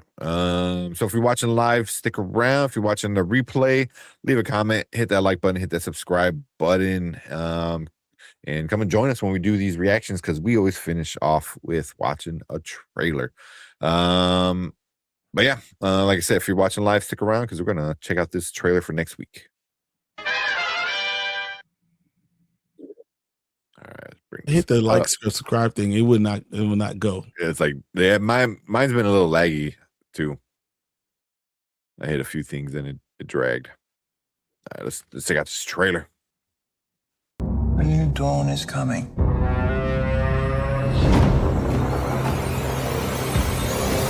A new line of unsullied kings. My queen, we've seen something strange. Mother. There's a fog that surrounds her. She has come to do you some evil. I have a piece on the board now that will bring the Savage Queen to her knees. You may refuse me as your sister, but I may compel you as your queen. Now tell me what you know.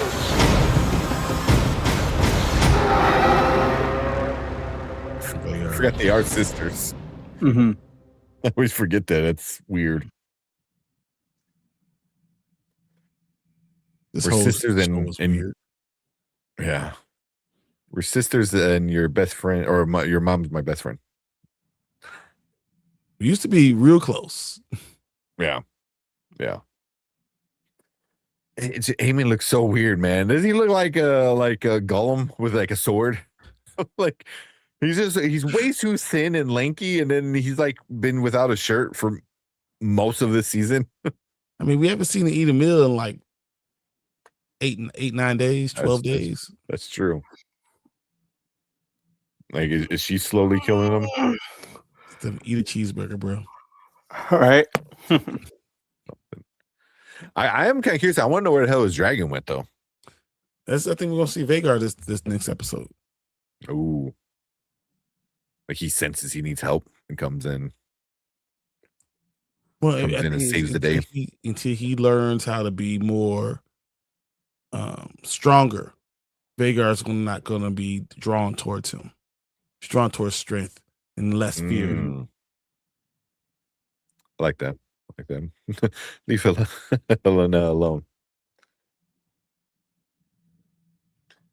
Oh man, Eamon can sleep with both mommies. Ew. Oh man, all this family dating stuff nasty. It's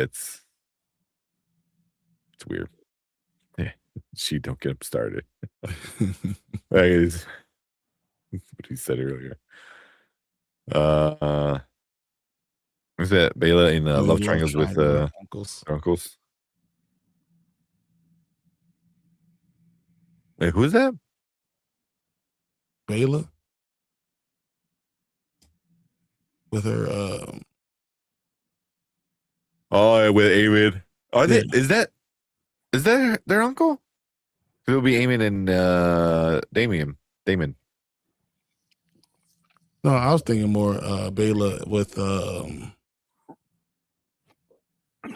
Uncle Cousins. Yeah. Uncle Cousins. Yeah. Uncle Cousins. That's weird. Game of Thrones was more gross with it. 100%. But I think it was more you weren't ready for it. Because remember how the first episode ended? The first episode ended was because the whole thing was like, oh, the twins are banging each other. And you're like, ew. And then the first episode ends with what's his name climbing up the tower and seeing them having sex, and he pushes him off the tower. I was like, what? I remember after that first episode, I was hooked. Because I didn't get into it until after season 2, right before season 3 started. And I'm like, all right, let me check out what the show is. And I binged the first 2 seasons like in like 2 days. and then season 3 started. Dude. So wait a minute. So when Alan and Bela have sex, she's having sex with her half uncle. Because Alan is Corliss's son. Right? And Bela is Corliss's granddaughter. Yeah. Right? So she's having sex with her half great uncle. Her grunkle. Or great uncle, or her half great uncle, because he's only half, Yeah. God, that's freaking disgusting. So they're grunkle cousins. It's so gross. Martin needs to dial that shit back. Oh man. But it's wild. It's only the Targaryens though. Yeah. It's only them. Freaking like no nasty. one else does it like that. Like the Starks don't do that shit. Like I guess the Lannisters, right? Because you had the Jamie and Cersei. But they were weird. Oh man, yeah. Now we ready for it. For the Aemon and Allison kiss though. Yeah, that was Allison wasn't ready for it either because that shit was nasty. I mean, look, she started. It's her fault. 100%. Yeah, it's all Allison's fault. Alan and Bela end up together. Yep, they get married. So this year's my mommy wife. Oh man, we're gonna be what Aegon is like. Oh, here's my sister, my sister wife. Literally, yeah. It's that Targaryen line. Yeah. Valerian do too. Yeah. I was with them.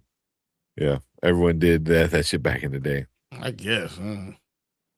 Ugh. Oh, yeah. But it's not to do Targaryen dating math unless you have a degree from the University of Alabama. That's my cousin, uncle, brother. What? Like, don't worry, twice removed. That doesn't make sense. Yeah. Oh man, her grandpa is their dad. The thing because her mom is their half sister. Yeah. Oh man, there's no such thing as halfway incest. Exactly. Exactly. Oh man. Yeah. So it needs to make that shirt. Like piss off everyone that goes to the University of Alabama. That's funny. Yeah. They're my brother, sister's kids. My brother, sister, kids. Yeah. Oh, excuse me. That's funny. All right. You want to watch a couple of these trailers? Yep, let's do this. Sure. I want to see a few. I got more trailers up. I just hadn't. I know there's a bunch. Yeah. There's so many trailers. No, after we watch these, we need to watch Green Lantern too. Yes, I have not seen it, and I've been hearing people. You haven't seen saying it? Like, I told you I haven't because I wanted to watch it with you guys, and I just haven't had a chance to really sit down and forget this stuff. I'm gonna remove this. I haven't seen it. I'm pulling up the Green Lantern one right now. I've been wanting to see it, and then all I've been hearing online is a lot of people saying like, "Oh, I've been down with the Green Lantern show from the start." I was like, "Wait, so is this a good trailer then?" No, so what it is that you know how they couldn't cut a trailer to say this thing was so bad. They cut a trailer because the first the first trailer wasn't good. The last trailer was okay. The last trailer was pretty okay. No, But they cut I the have trailer not this seen the time. trailer. Okay. Yeah, All I right, so haven't seen it. We'll watch this one then first. Because the Blade Runner I haven't seen, the Jack Reacher one or the Reacher season, whatever, 4. I haven't seen. All right, I'm down. Because I was so pissed, man. Everyone's getting all the Green Lantern rings at Comic-Con. And then as soon as they put it up, DC put it up on their website to like, oh, hey, you can buy it now. Sold out. Like within minutes of I saw the post, I was like, they wanted like $70 for it though. I was like, damn. I don't know if I'm pay $70 for that ugly ass ring. But, all right, let's check out this trailer.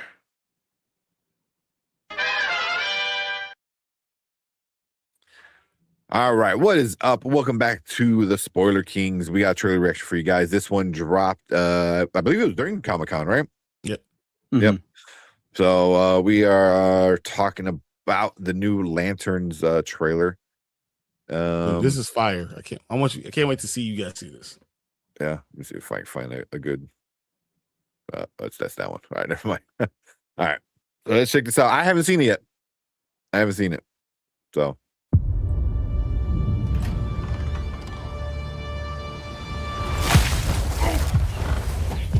It's time to get up, Junior. So, you're a space cop. No, I'm just being trained. All right, new lesson. Take the ring and fly. Just fly. I'm sorry. Fly, please.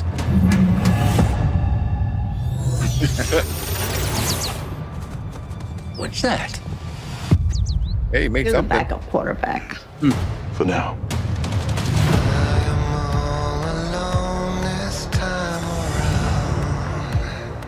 Okay, What do you think Nine is Inch going Nails. on? They had me there.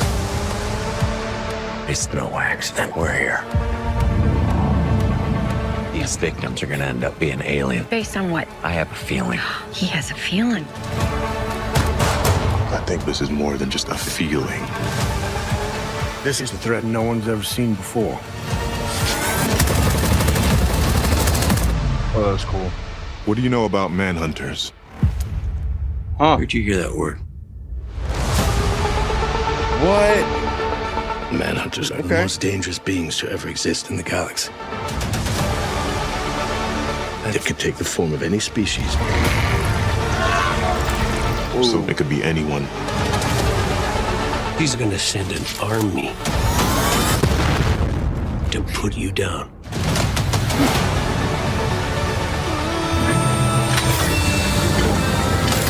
Do you resent Hal Jordan?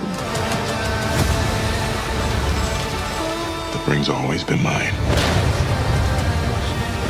Jordan's just keeping it warm.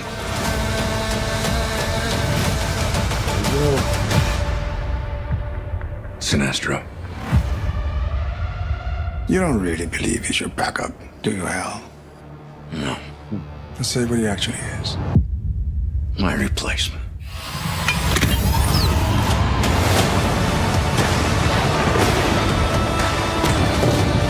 In brightest day, in blackest night, no evil shall escape my sight. Let those who worship evil's might beware my power. Green Lantern's light.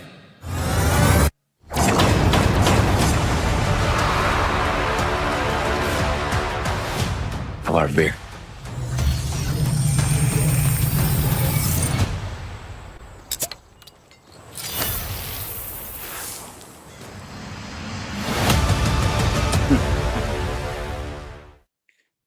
All right, what are your thoughts? Liked that trailer a lot more than the previous one. Yeah, this is by far the best trailer. Oh, my bad. Are you skipping? I was trying to Yeah. get to that. Okay, good. Just Manhunter's ring. name drop That's I the didn't ring right expect. there. That was I did not either. mm-hmm. You didn't know about Sinestro? Say what? Did you guys know about Sinestro? I knew he was in it. I think that was our first time we've gotten a good look at him. Yeah. Mm-hmm. Yeah, I saw the Funko Pop of him, you know, he was in like a white suit, and now obviously it makes sense. You know, he's in prison, so I'm cool with that. I liked him. A little bit older, kind of matches the age of Hal. Yeah. Yeah, got eyebrows. The ears aren't as pointy, but I'm down with that. That looks good. Yeah.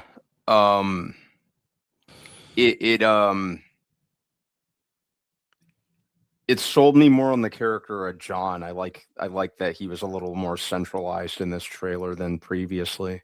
Mm-hmm. So that was cool to see. I like that line that he had about the ring always being his and Hal was just keeping it warm for him. Yeah, that line hit pretty well. It's pretty awesome when you hear Hal say, he's my replacement. the oath. No, he's saying about you say, well, you don't think he's just your protege or whatever. So what is he? Say backup. He's not your backup. Yeah, well, what is he? He's my replacement. My replacement. Yeah. Yeah. Which I'm okay with that, because then it is like he either knows he's gonna die or he knows he's gonna quit or something, which would make sense on why he's so hard on John then. Because he's not hard because like, oh, you see you're gonna replace me. It's like, I know you're gonna replace me, so I have to push you so you could be better, so you could be ready for these things. That makes more sense. That makes more sense. Or it could just be his frustration that he's no longer one. He could be frustrated with it. Yeah, I mean that too. And the fact that you're talking about him being gone, that I have a problem with right there, though.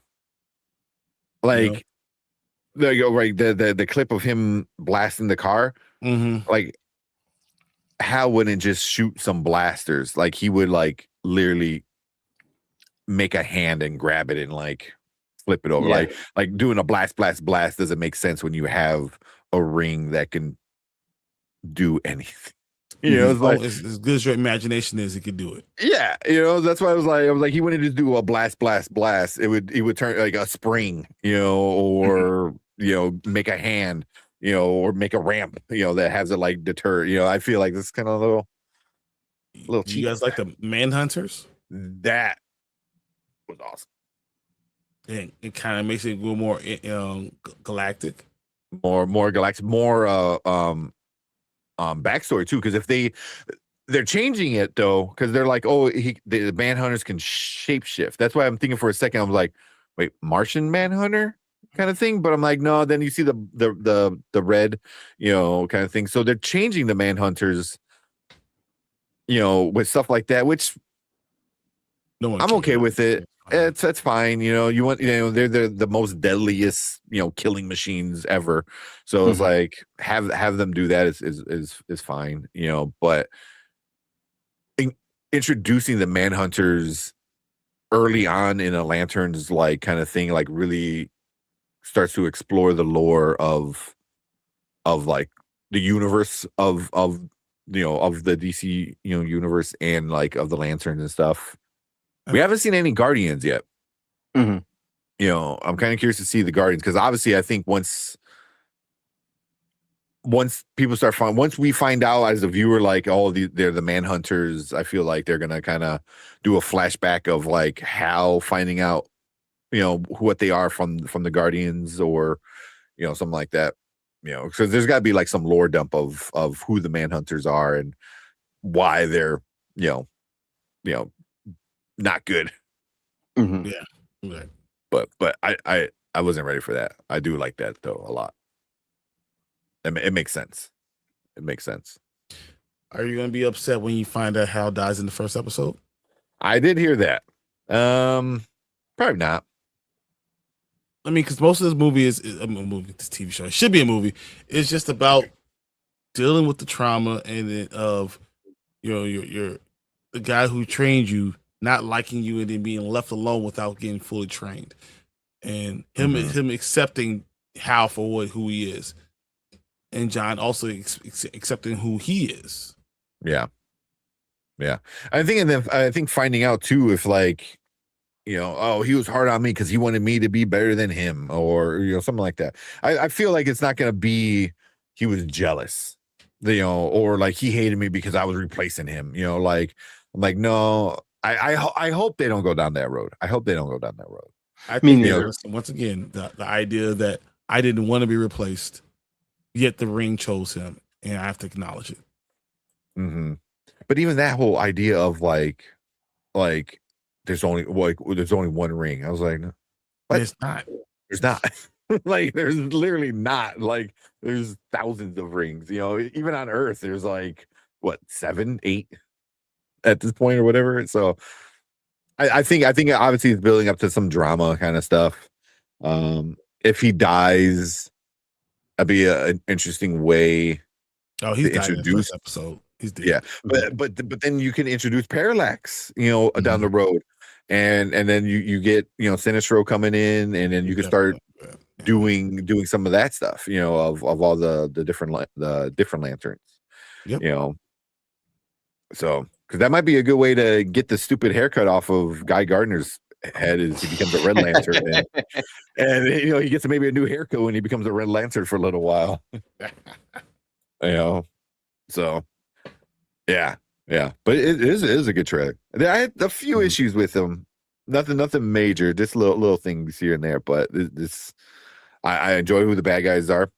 It would make sense why they come on Earth. It would make sense why Hal's on Earth, besides being from Earth, but like he's kind of drawn there because of the Manhunters. Mm-hmm. And I'm kind of curious to see why the Manhunters there for Hal. So I'm kind of curious to see like how it all plays out, like how the storyline it's like 2 weeks away, man. Like it's like 2 weeks away. I'm excited now. Like this was a really good trailer. Friday? Is it the 16th? Is it Friday? It's a Sunday. Sunday. Okay, got you. That makes sense. HBO likes their Sunday shows. Yeah, because you got to figure there's 2 more weeks of House of Dragon, which will lead into the 9th, and then the next It'll be Sunday next is Lanterns. So, yeah. This was pretty good. It was pretty good. Because I thought Sinestro was going to be the main villain or going to be like orchestrating things, but now seeing him behind bars. So I think we're gonna get a lot of flashbacks too. I think half the show is gonna be flashbacks, and that's what you want to know. Is it Boba Fett? Because so many flashbacks. I don't know.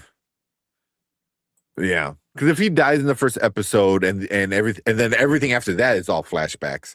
But then are we gonna get like flashbacks in the flashbacks kind of thing? It's like, are we gonna get Hal and Sinestro working together, like before, like how he got in jail or why he was put in jail, are we gonna get a lore dump of the Manhunters? So I think we're gonna get like flashbacks in the flashbacks kind of thing. So yeah, but damn, this is a good trailer.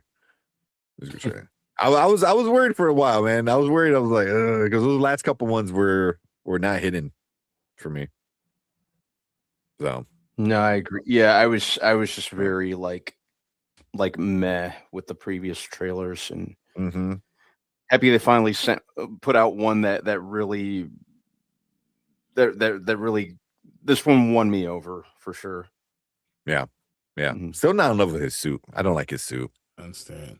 It's too like shoulder paddy and it looks a little too clunky, I guess. I could see that. That's the first word that came to mind for me. Yeah.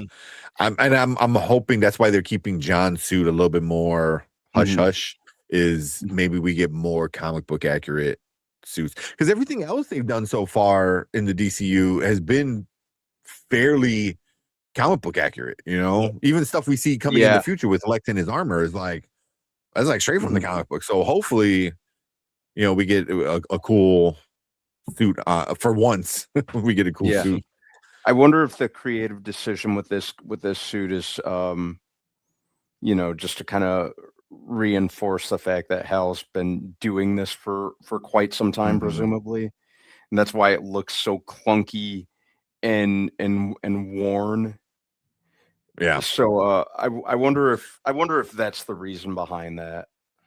That would be Just cool. neat. Like if it used to be like green, and then Yeah, like more vibrant Yeah. green, but now that he's older and he's weathered and he's been, basically at the end of his rope based on what we're seeing from this trailer. Yeah. Mhm. I don't know. Maybe I'm just speculating. But that's what we're doing. Watch the trailers and speculating. Yeah. So let's do it. Yeah. Come on, Yeah. fam. Yeah. When a trailer starts us talking like this, that's usually a good trailer and a good sign. Yeah. Damn. I'm excited. Yeah, like 2 weeks ish from now. Damn. All right. But cool. Yeah, we got a bunch of other trailers we're gonna check out. So if you're watching on the replay, hit that like button, hit that subscribe button, leave a comment. Let us know what you think about this new trailer for the Lanterns.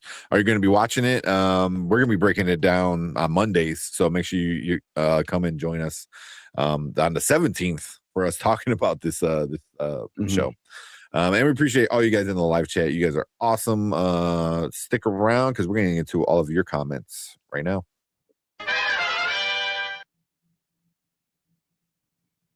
All right. Guys, give me a second. I don't run to the washroom real quick. All right. Sorry. No, it's cool. All right. I thought I heard Which other trailers do we have? I know he's got Reacher down there. He's got the Blade, the 2099 Blade, which or not Blade Runner. Sorry. Oh yeah. Blade I Runner. haven't seen that one. Yeah. I want to see that one because I am Me a big neither. Blade Runner fan. So Me too. Yeah, definitely. And I completely forgot about that show until I saw the thumbnail for the trailer the other day. I didn't even know it was a freaking show. Yeah. So Yeah, I remember I remember reading something about it a while back. And then up until just this trailer came out the other day, I completely forgotten about it. Yeah, so we'll check that one out next. And then Lauren said, "I stand by what I said. It looked bad in the first two. Yeah. I didn't. I mean, I really wasn't that hyped in the last trailer was okay. I was like, okay, I'm gonna give it a shot. This trailer was like, all right, I'm sold. I'm in. I'm in. New trailer's fire. New trailer's good. Yep. The only way I would pay $70 for that ring is to give me powers.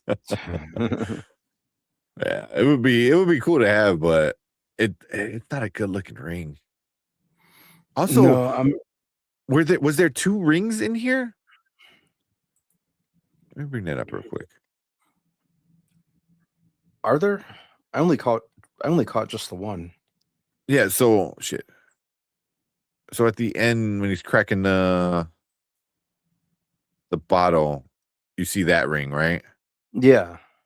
And then that's why I forgot to bring it up with Brian. I think it's like right coming up here in a second, I think. No, it's his ring. It was another.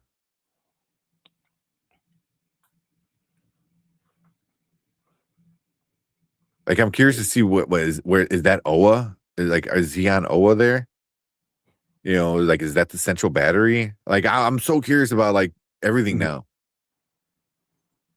I thought that this is supposed to introduce like one of the bigger villains in the DCU. So yeah, I wouldn't rule out those people on Earth being Manhunters. Same ring, right? Yeah. Damn it, I can't.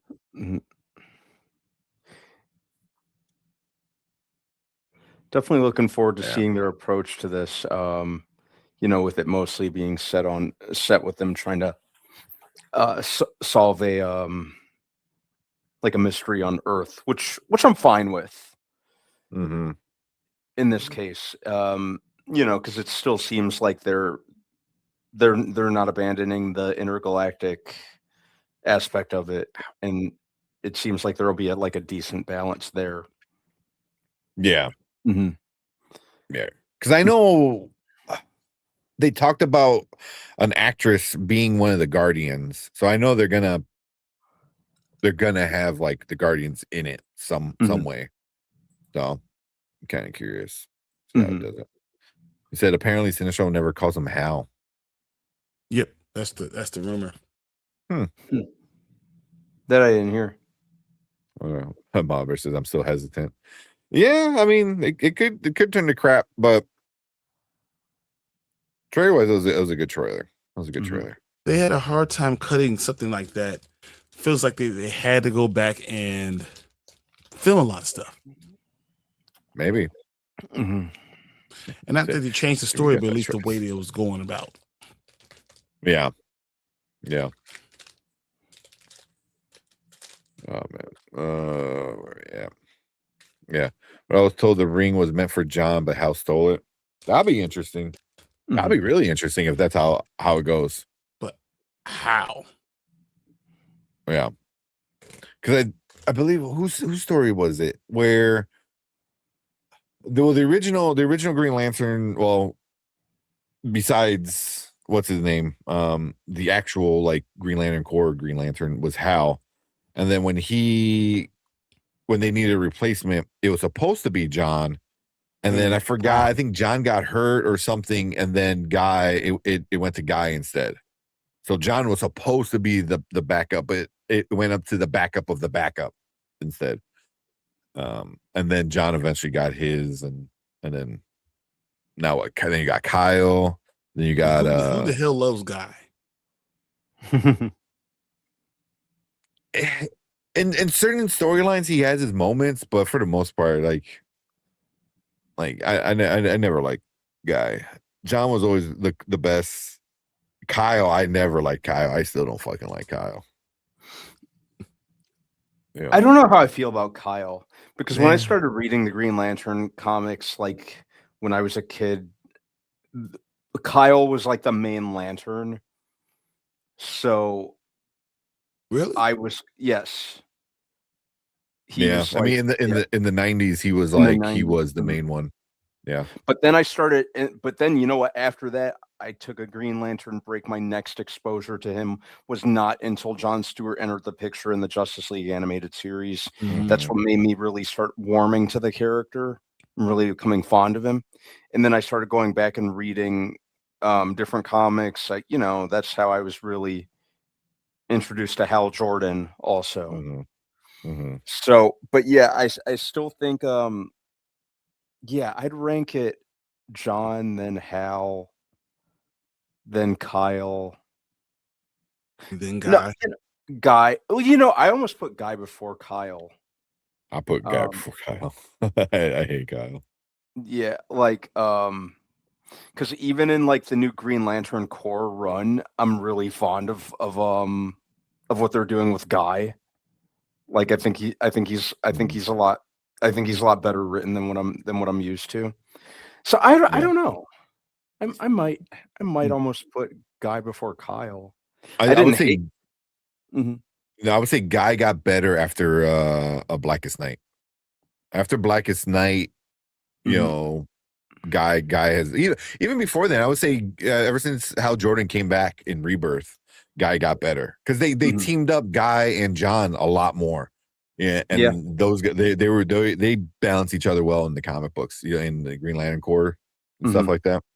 But yeah, but Kyle was always like sucky for me. I was like, yeah. But even then, now they got Jessica, they got Simon, they got like what's the one in Absolute? Because she's in the what's her name? Goddamn! Oh my god! It's like not Ross.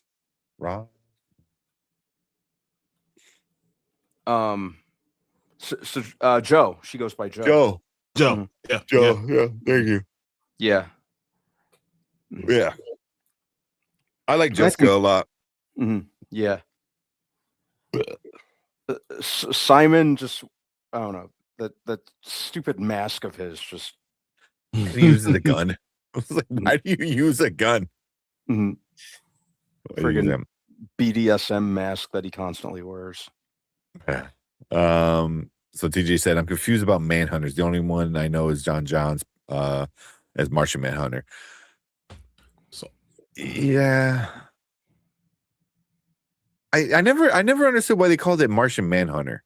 Because they're not He's not a manhunter, really. He's not a manhunter. I don't know Martian Manhunter stuff too well, but the hunters were the original Green Lantern Corps before the rings. So the Guardians were like, hey, we need a police force or something like that. Yeah, they were robots.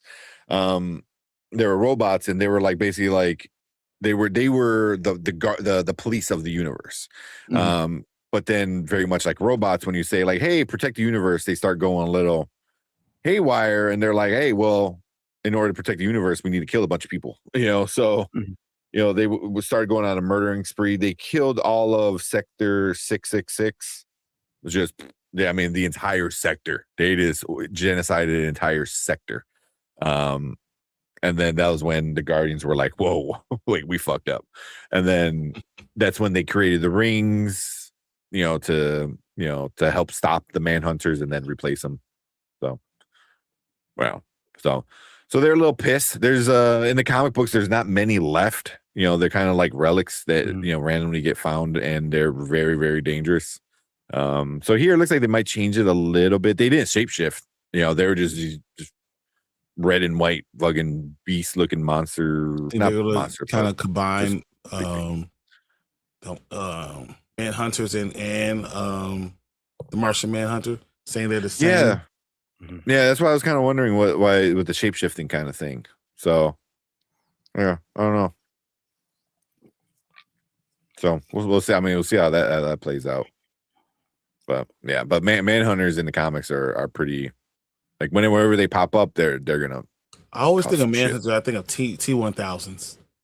Kind of, yeah. Yes, I think of. Yeah. So we get appearance from John. Nah, probably not. Maybe No, I'm not counting on it. Yeah, there you go. Look, Mama Bear put a link up. You go check out the Manhunters. Yeah, they're the Kryptonian robots kind of thing. Pretty much. Yeah. That's what I told DJ. He's like, that makes no sense. They're the first attempt in instead of police force. Pretty much. That's exactly.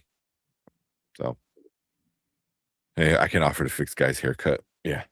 At some point, there's going to be a moment where he realizes like it's stupid. So, yeah. It'll be 2 weeks. Be in 2 weeks. The House of Dragon, August 9th. Yep, and then after that, right into Green Lantern. Yeah. And then he gets replaced and gets infected. Apparently, the lady talking to John is a Guardian.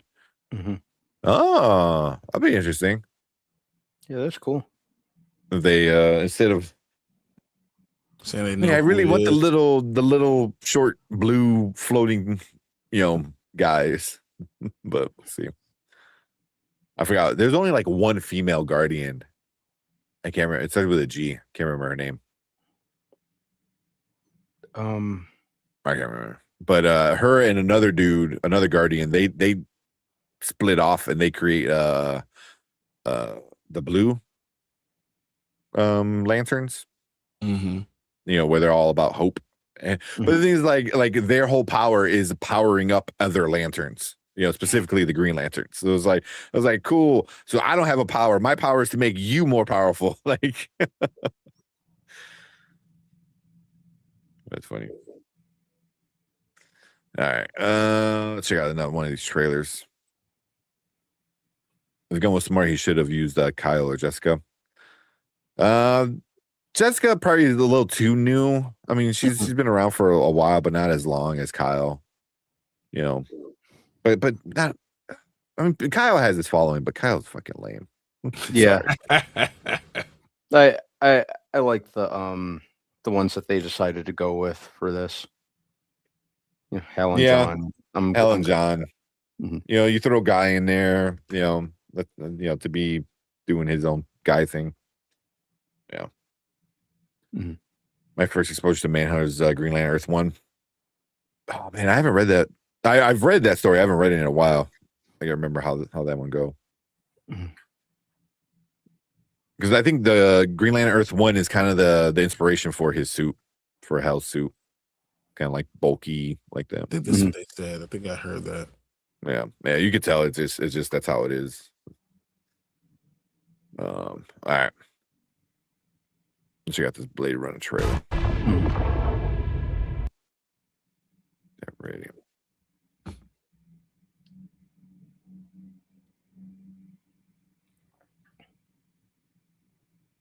Oh, excuse me. All right. Let's go. All right, what is up? Welcome back, Spoiler Kings. We have another trailer reaction for you guys. This one's another Comic-Con drop. This is Blade Runner 2099. Do you think they'll do something in between 2049 and 2099 before it comes out? Nah, I'm not sure. No, I don't think they would. Nah. I don't know if they have enough time, but I wouldn't mind if they did a comic book. That's exactly the reasoning. I'm not sure they'd have enough time. Little comic book miniseries might be not too bad. Like little 4 to 6 issue. Mm-hmm. Do something that like to tie it all in a little bit more. But yeah, let's check this one out. I didn't even know this was coming out, and I'm a big fan of the series. Like the original Cyberpunk, man. It is. We already fought a war. We lost.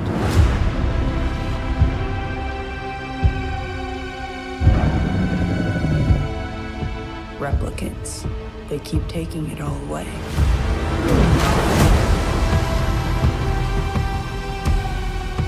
How much longer? Until we have nothing. Until we are nothing.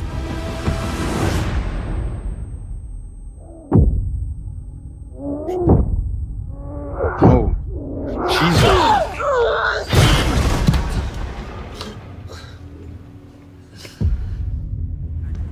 Damn.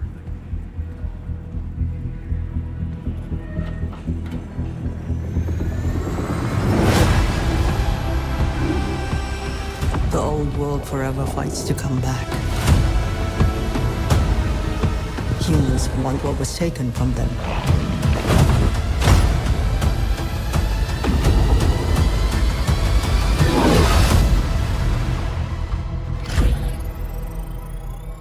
But it's our time now.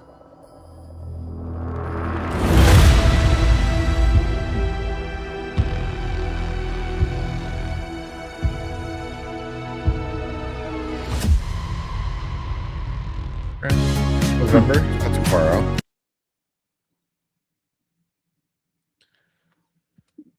Oh man, doesn't really tell you much. No, but I kind of like that in this case. Especially in the case of Blade Runner, because I love, if I'm being honest, both Blade Runners I thought were amazing. Yeah. And I'm always down for things that like tie into that universe. And I think we have enough to go on with Blade Runner, So yeah, I'm definitely excited for this. Yeah, same. Same. I don't know how much it's gonna tie into the last one at least. I mean, who knows? I mean, it could be, but well, yeah. But I mean, it seems like a straightforward kind of story. Like humans want to get rid of replicants, and the replicants are, trying to take over. I just wonder who's a replicant and who's human. That's always the big question, right? That's always the big question with Blade Runner, right? Wow. And would I be okay with finding out that a character that I think that should be human is actually a replicant?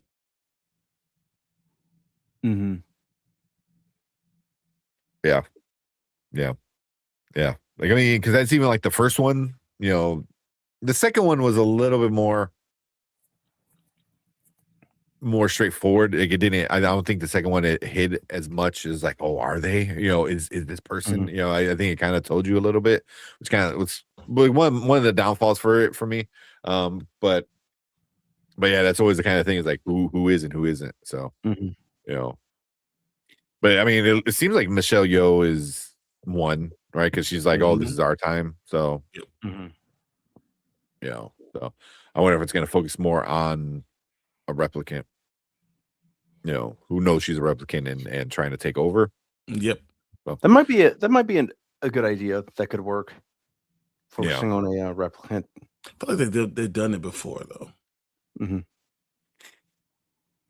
Well, because the first one was with what's his name, and he's hunting them. The second one was kind of the same until he starts looking for Harrison Ford. So, but getting it from the other side, where like if they know they're a replicant and they're kind of running, I think it's a little different, but yeah. I haven't seen 2049 in a while. It might give me a reason to go watch that one again. It's trash. Nah, okay, Hanzo. It's not as good as the first one, but I did enjoy it. Yeah, I liked it. I absolutely love the first one though. Like I love the first Blade Runner so much. Yeah. The second one I thought was fine. That's all you asked for. Yeah.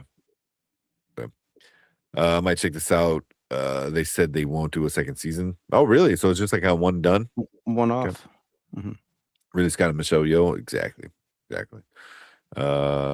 Would you believe a ski would be orange? No.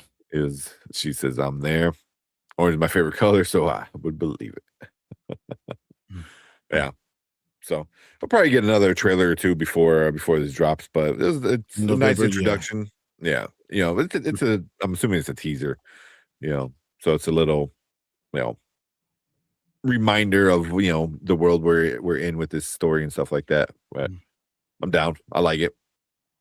Definitely gonna check it out. It's on Amazon too. So Amazon is not bad with their shows. So it's not always great, but it's not bad. I agree. Yeah. They don't give a lot of duds. It's usually like really, really good, or it's like okay. just or okay. mediocre. Yeah, and I'm cool with that. Jen said she'd give it a shot. I'm not a big fan of the first movie, but I love the second movie. Really? Okay. Nice. Yeah, because the second movie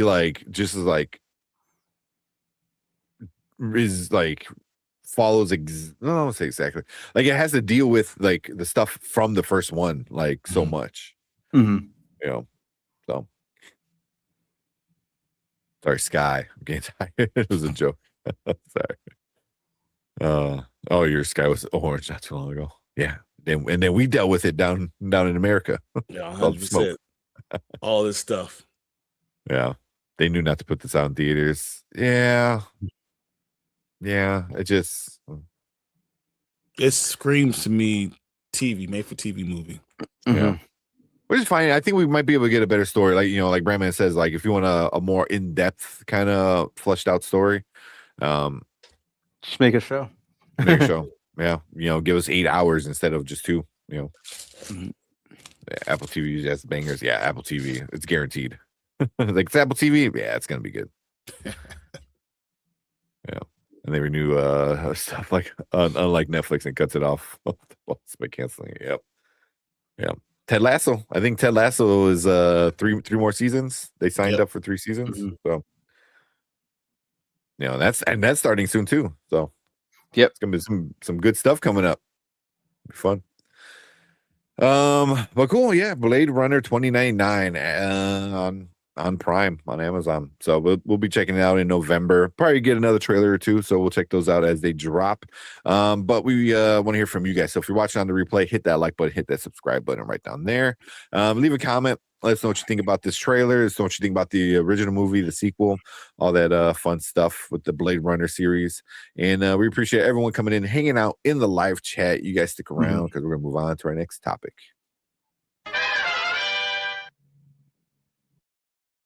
All right. Bring that down. Check out this Reacher. Jack Reacher. What else you got lined up? Or you downloaded? Sure, that's Dragon. The other one is Neegly, and then Ebenezer. Apple TV should merge with A24 and buy HBO. If it's too late already. If it comes to it where Warner Brothers needs to sell it for parts, because I think ultimately Paramount wants the movies. They want the movies. TV shows. TV is just extra. Yeah, just extra. I mean, I'm sure the dad will like to have CNN and stuff like that, for his propaganda shit. But they would probably cut that off separately. And if that's the case, if HBO stuff is sold separate, I Netflix and Apple TV, I can see them going hard after HBO. Those would be the two I think that go after it hard. I think Apple TV might drop a lot of money because that would start to legit. Can you imagine like Apple TV just drops it and it all becomes HBO? Like that seems cool. That would seem like the smart thing to do is to do that. Like, because Apple TV has great shows, but it's Apple TV. Like, no one has it. Everybody knows HBO is great stuff. So, I feel like they would go that route. Yeah. Oh man, they may need to sell it for parts for the merger to go through after the court date. Yeah, talking about exactly. Yeah. So we'll see. All your Apple devices. Apple TV presents HBO. Exactly. That makes sense. Actually, it sounds too good. Yeah, I have Apple everything except for my gaming PC. Okay. I don't know. I was like, I don't think we have an Apple product. We do have an Apple product. When I worked at T-Mobile, I bought that big ass Apple. One was like one of the first iPads. It was like it's like a 12-inch, 13-inch fucking iPad. It's massive. That's the only Apple thing I have in the entire house. Just wait till they make their own decision on phone. Yeah, right. I know. Should DC be sold off? It's about just what it is. It's going to happen. Yeah. They'll probably keep that with the movie stuff. So, yeah, Android girl, exactly, and HBO since the 80s. Love my Mac Pro, that iPhone. Yeah, more people will know about Apple TV than MGM. Yeah, that's true. That's where From is a hidden gem. That's true. Yeah, definitely. MGM Plus makes no damn sense because that's Amazon. I was like, you're Amazon. You spent all this time and money in making Amazon Prime the thing, and now you're like, but we want to make this little side thing too. It makes what? I don't get it. I don't get it. Can you imagine how many more eyes From would have? Yeah, I can't. I try to come up with a good reason. I can't. Yeah, because From would have like 50% more eyes, guaranteed. If it was just Amazon, just right on Amazon, easy. Yeah, I don't get. I mean, I get you want to keep the MGM thing, like cool, yeah, James Bond or whatever you want to put on the MGM logo, but that I don't get. It's like all your streaming shit should be Amazon, all your movie shit should be MGM. That simple. Like, come on. Like, I don't get it. DC should go to Universal. That's not gonna happen. Universal might get bought out. They don't got enough money. Yeah. They get DC, they can add it to the parks and complete the Disney. That would be nice, but probably not. Yeah. MGM rebranded Epics. It did. Yeah, Amazon should only use MGM to push the thing. Exactly, Tony. Exactly. All right. Let's watch this. Let's Reacher trailer. And we'll see how we feel after it. I'm exhausted. I have to be up at 5 o'clock in the morning. Oh, damn. Yeah, so after this, we'll probably call it a night. All right. Let's go. All right, what's up? Welcome back, Spoiler Kings. We got another trailer reaction for you guys tonight. This one's the new Reacher season. Was it season 4? I think 4. Yes. Yeah. This one will be season 4. Yeah. Didn't they announce season 5 too, Brandon? They did. Mm-hmm. Season 5 is happening. Yeah, which is awesome. Love Alan. Dude's awesome. He's kind of going a little viral right now on the internet. So, oh man, for good reasons. I think. So let's check out this trailer and see what we're getting for season 4. Jack Reacher. Where is the drive that Anna Merrick gave to you before she killed herself on the train? I have no idea what you're talking about. Do you think we're stupid? Yes. Told you. Do I know you? No, but I'm the last person to talk to your sister. There is no way that my sister killed herself. Show me what you have. Your sister's involved in something big enough that the federal government's worried and people are trying to work me over on the street because of it. Why do you care? I'm good at not letting people get away with things. No, his mind is not for rent to any god or government. You were in the wrong place at the wrong time and you saw the wrong thing. Walk away. No. You did not? I'm a cop! You can't do like that! Shut up. They weren't the only ones who wanted it. 2 people tried to kill me. What happened to those people? They got away? That's him. I'm a journalist. I have to get the story out. A man like Samson cannot take the White House. He's on the run. I'm not CIA, my van has cats on it! Look at you. You think a hat's gonna make you blend in? We have mercenaries, feds, CIA, and all after this thing. We still don't know why.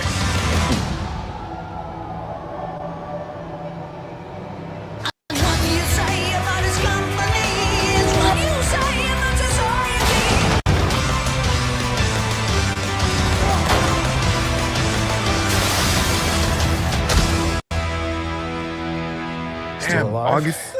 Yep. Good. Ouch. Today's Tom Sawyer, he gets high on you. Eagly. Nice. Nice. Where's That's gonna be awesome. Yeah, definitely. So that's like right after. So it's gonna be like Reacher and then Eagly's Eagly. gonna start right afterwards. Yep. 100%. That's awesome. Yeah, this looks good. This, I mean, it looks more of the same, but I mean, in the best possible way because, like, Yeah, it's awesome. definitely, because a lot of the books were pretty were more or less kind of follow the same structure. Reacher goes somewhere, he's in the wrong place at the wrong time or the right place at the right time, depending on how you want to look at it. And then he ends up getting entangled in some kind of conspiracy or kind of like messy matter, and he takes it upon himself to get to the bottom of it. So it's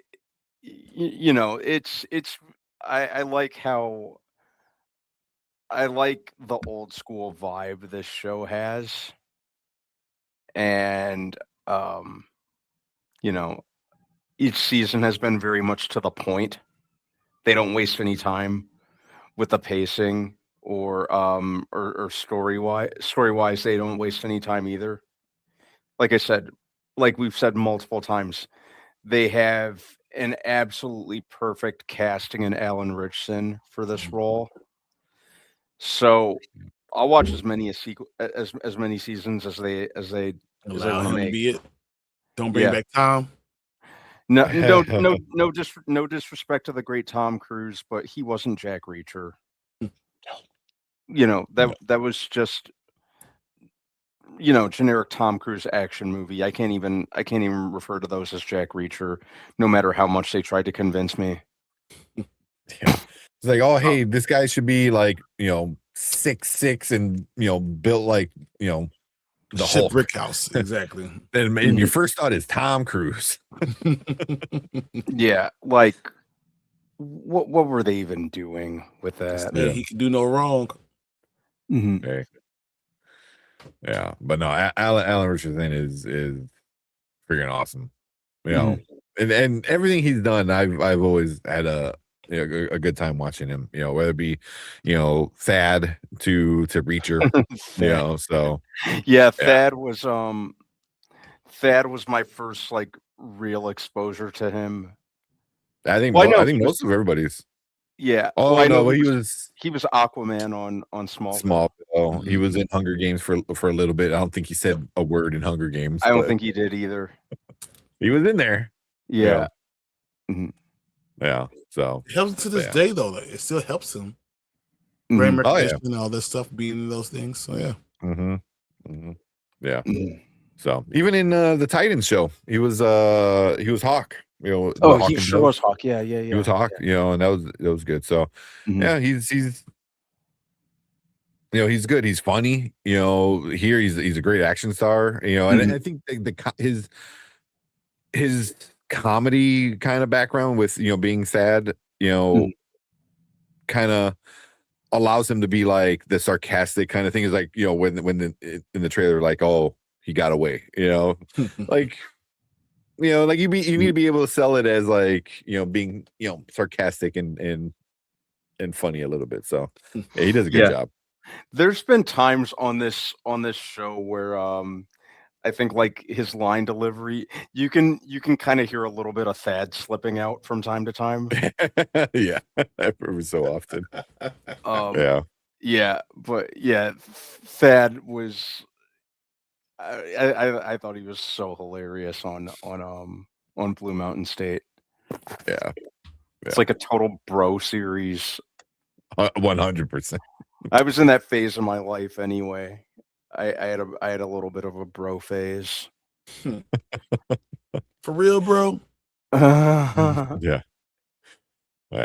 So it's just, I think Thad is just who he is, because even in the interview on the podcast, he kind of gets a little worked up, and and Thad Castle comes out. You could definitely hear Thad start to come out, right? Yeah. But then now he also has the body of Jack Reacher, so yeah, it's which is crazy do something with it. Yeah, which is crazy because like before he was cast as Reacher, he was already a big dude anyway. Yeah. And then he got even bigger for Reacher, which was just insane considering the size that he already had. Yeah. I mean, whoever he ends up being in the DC, he's gonna get even bigger probably. So yeah, the dude's gonna be just like one giant muscle. Yeah, but this season looks awesome. Like I said, more of the same, which is not a bad thing. Like even here is like he's plastered all over the walls of wanted. I was like, how many times is this be wanted? Like, right.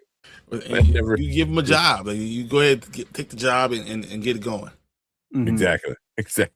So, yeah, but yeah, good trailer. It looks fun. Yeah. Does Neagley show up in this season before her own show? She definitely. He always goes to her. Yeah, she definitely could in some capacity. I don't think she does the open thing, but she could though, as we say. Because I think I read somewhere Reacher's going to show up briefly in her show.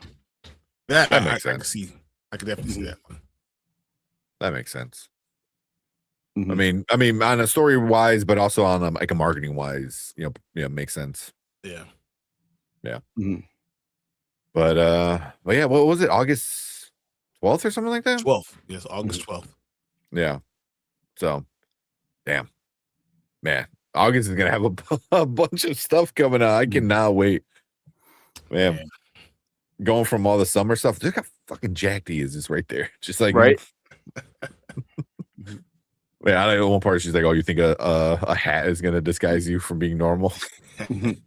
He's like 6'4", just all muscle. Yeah, and of course he hooks up with like the hottest woman on the show. Yeah, exactly. Yeah, yeah. Never. I don't know who that is, but hi. Exactly. Yeah, but yeah, I'm in for it. And he always teams up with a cop, that's unwilling to team up with him, and it has its formula, but It's his it MO. works. It works. And I'm here. I'm gonna watch it.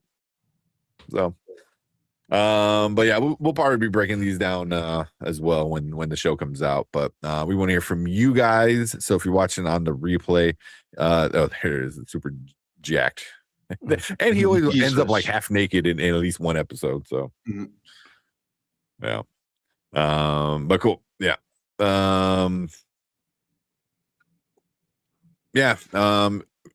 Lost my train of thought. So if you're watching on the replay, hit that like button, hit that subscribe button, and come and join us when we do the breakdowns of all the episodes for Reacher season 4. And if you're watching live, we appreciate you guys so much. Thank you guys for hanging out and chilling with us for this reaction. Stick around because we're gonna move on to our next topic. All right. Oh man, I know whenever they do like a sex scene or something like that, his wife is usually like on set. It's smart. A lot of times it's by his request. Like he wants like his wife to be there. Can't get mad at me. I ain't do nothing. Yeah. But he's also like a very like religious person. Yeah. He's done a few of those Angel Studios kind of 700 movies. Club.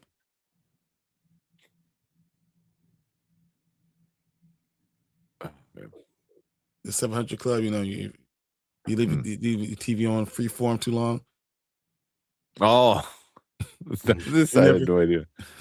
Well, and then you get it's the 700 Club. They have their own news, whatever. It's Christian based, but it's kind of propaganda. No, they tell you certain things, the things they want you to know. Yeah, I'm like, oh, okay, that's how that works. Okay.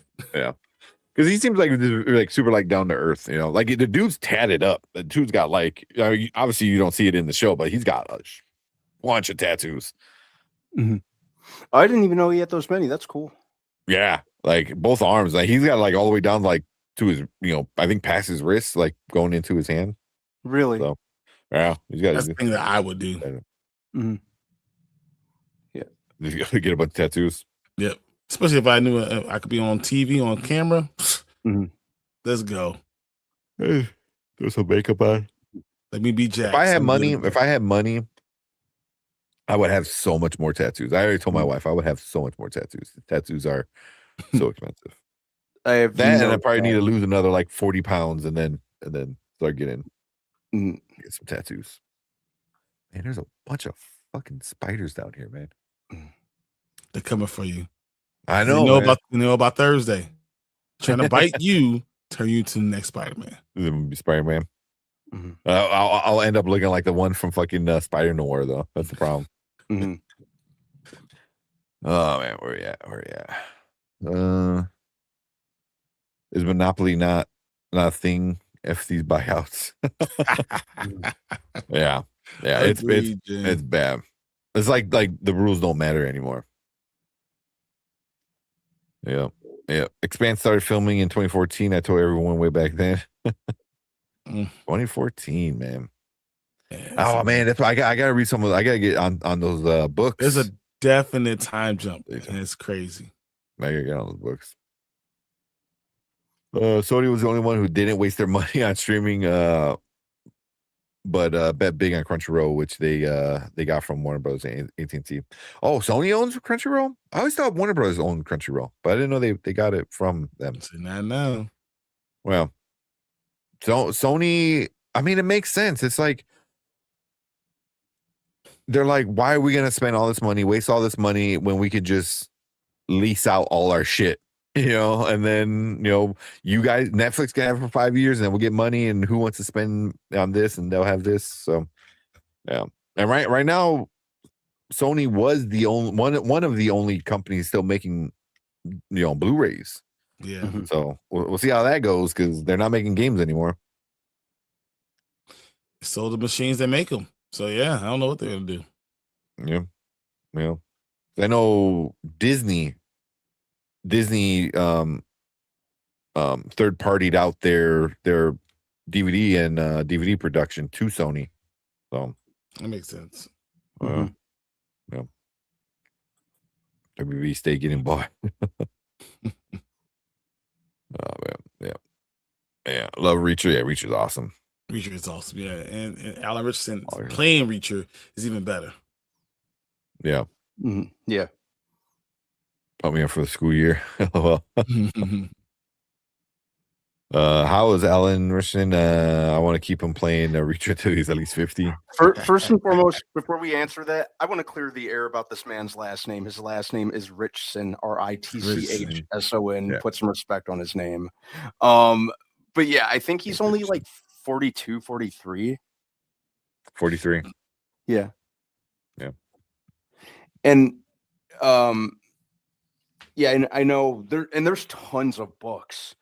There's so many of them, and I think Lee Child is still making them here and there. Yeah. So like you could have an infinite amount of seasons if you wanted to. But yeah, I wonder how many seasons they're going to end up doing. That's interesting. Probably as many as he wants to do, I think. Yeah. So as long as it's profitable, that's the answer. Yeah. And I wonder if I'm curious to see the Neagley series, because that could be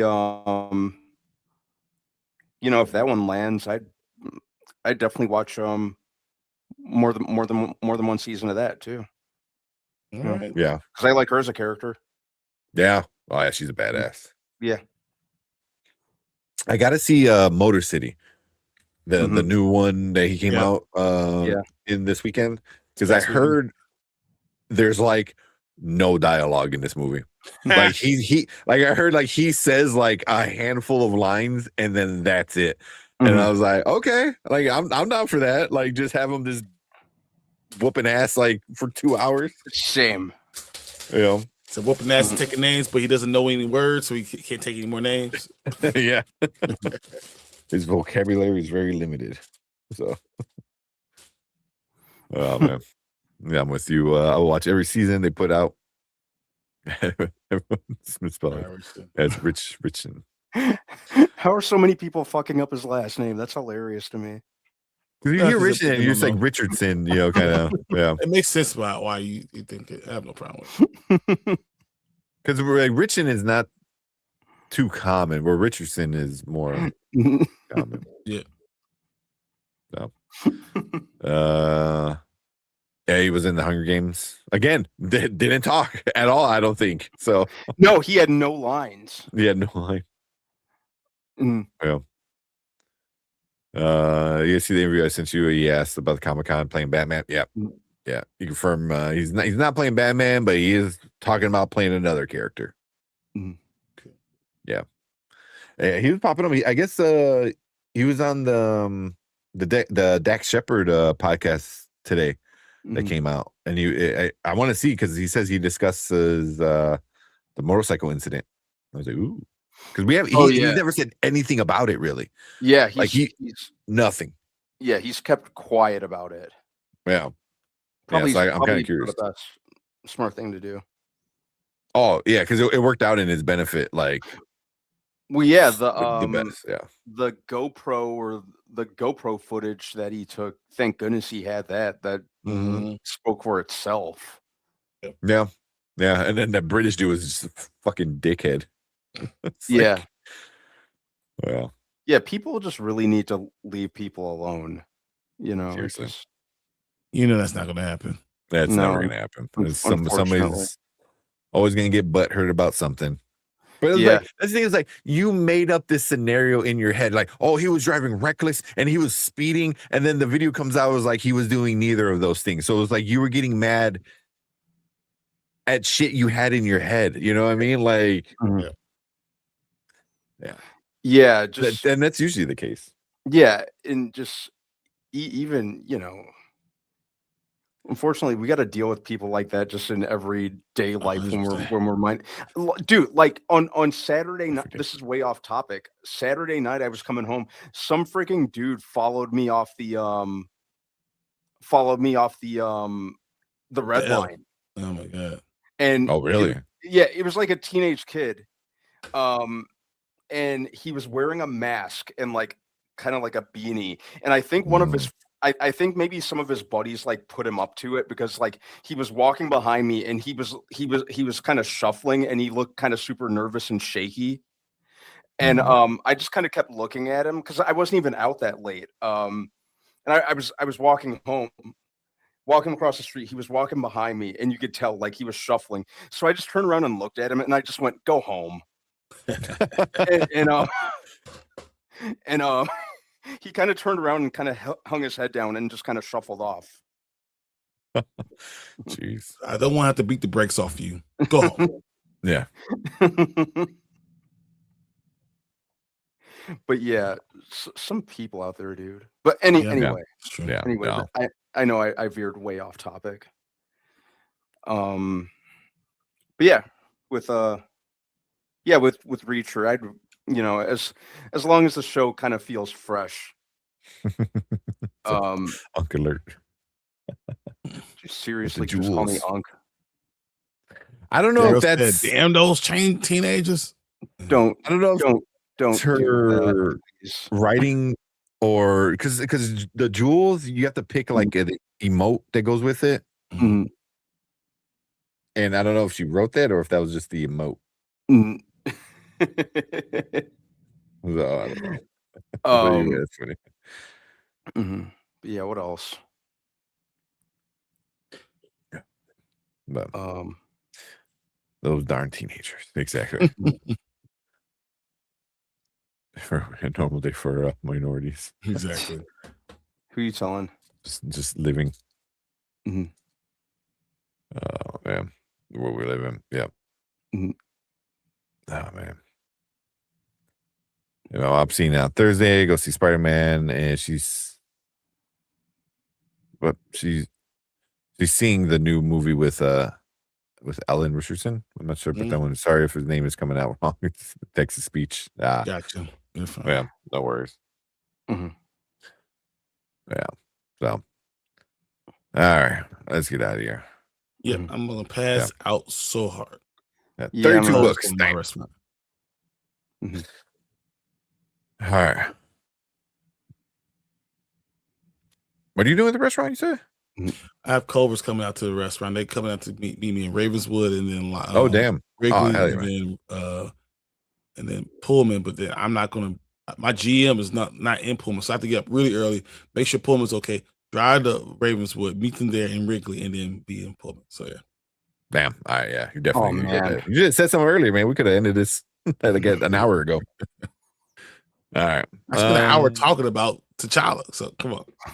Yeah, well, what's new? That's just a day that ends in Y. It is. All right. Let's get out of here. Brian about to pass out. Exactly. Good night, everybody. All right. We will see you guys on Thursday. Talk some more X-Men and stuff like that. We're gonna try to get a interview with the Vampire Lestat panel going because we still got some giveaways to do, and we want to do like a final breakdown of the season. Get ready for Queen of the Damned, stuff like that. So we'll try to do that sometime this week, hopefully. So we'll see. But cool. We appreciate you guys. Be safe out there. I don't know if there's any more like tornadoes coming, shit like that. The Ring of Fire. The hell. I didn't even know that was a real thing. I just thought it was like something. I didn't know it was an actual weather. Ring of Fire. I'm thinking Ring of Fire. From Nemo. Yeah. Oh man. All right. But cool. Let's get out of here. Peace out, everybody. We will see you guys later. Good night, everyone. Peace. The board has concluded the call.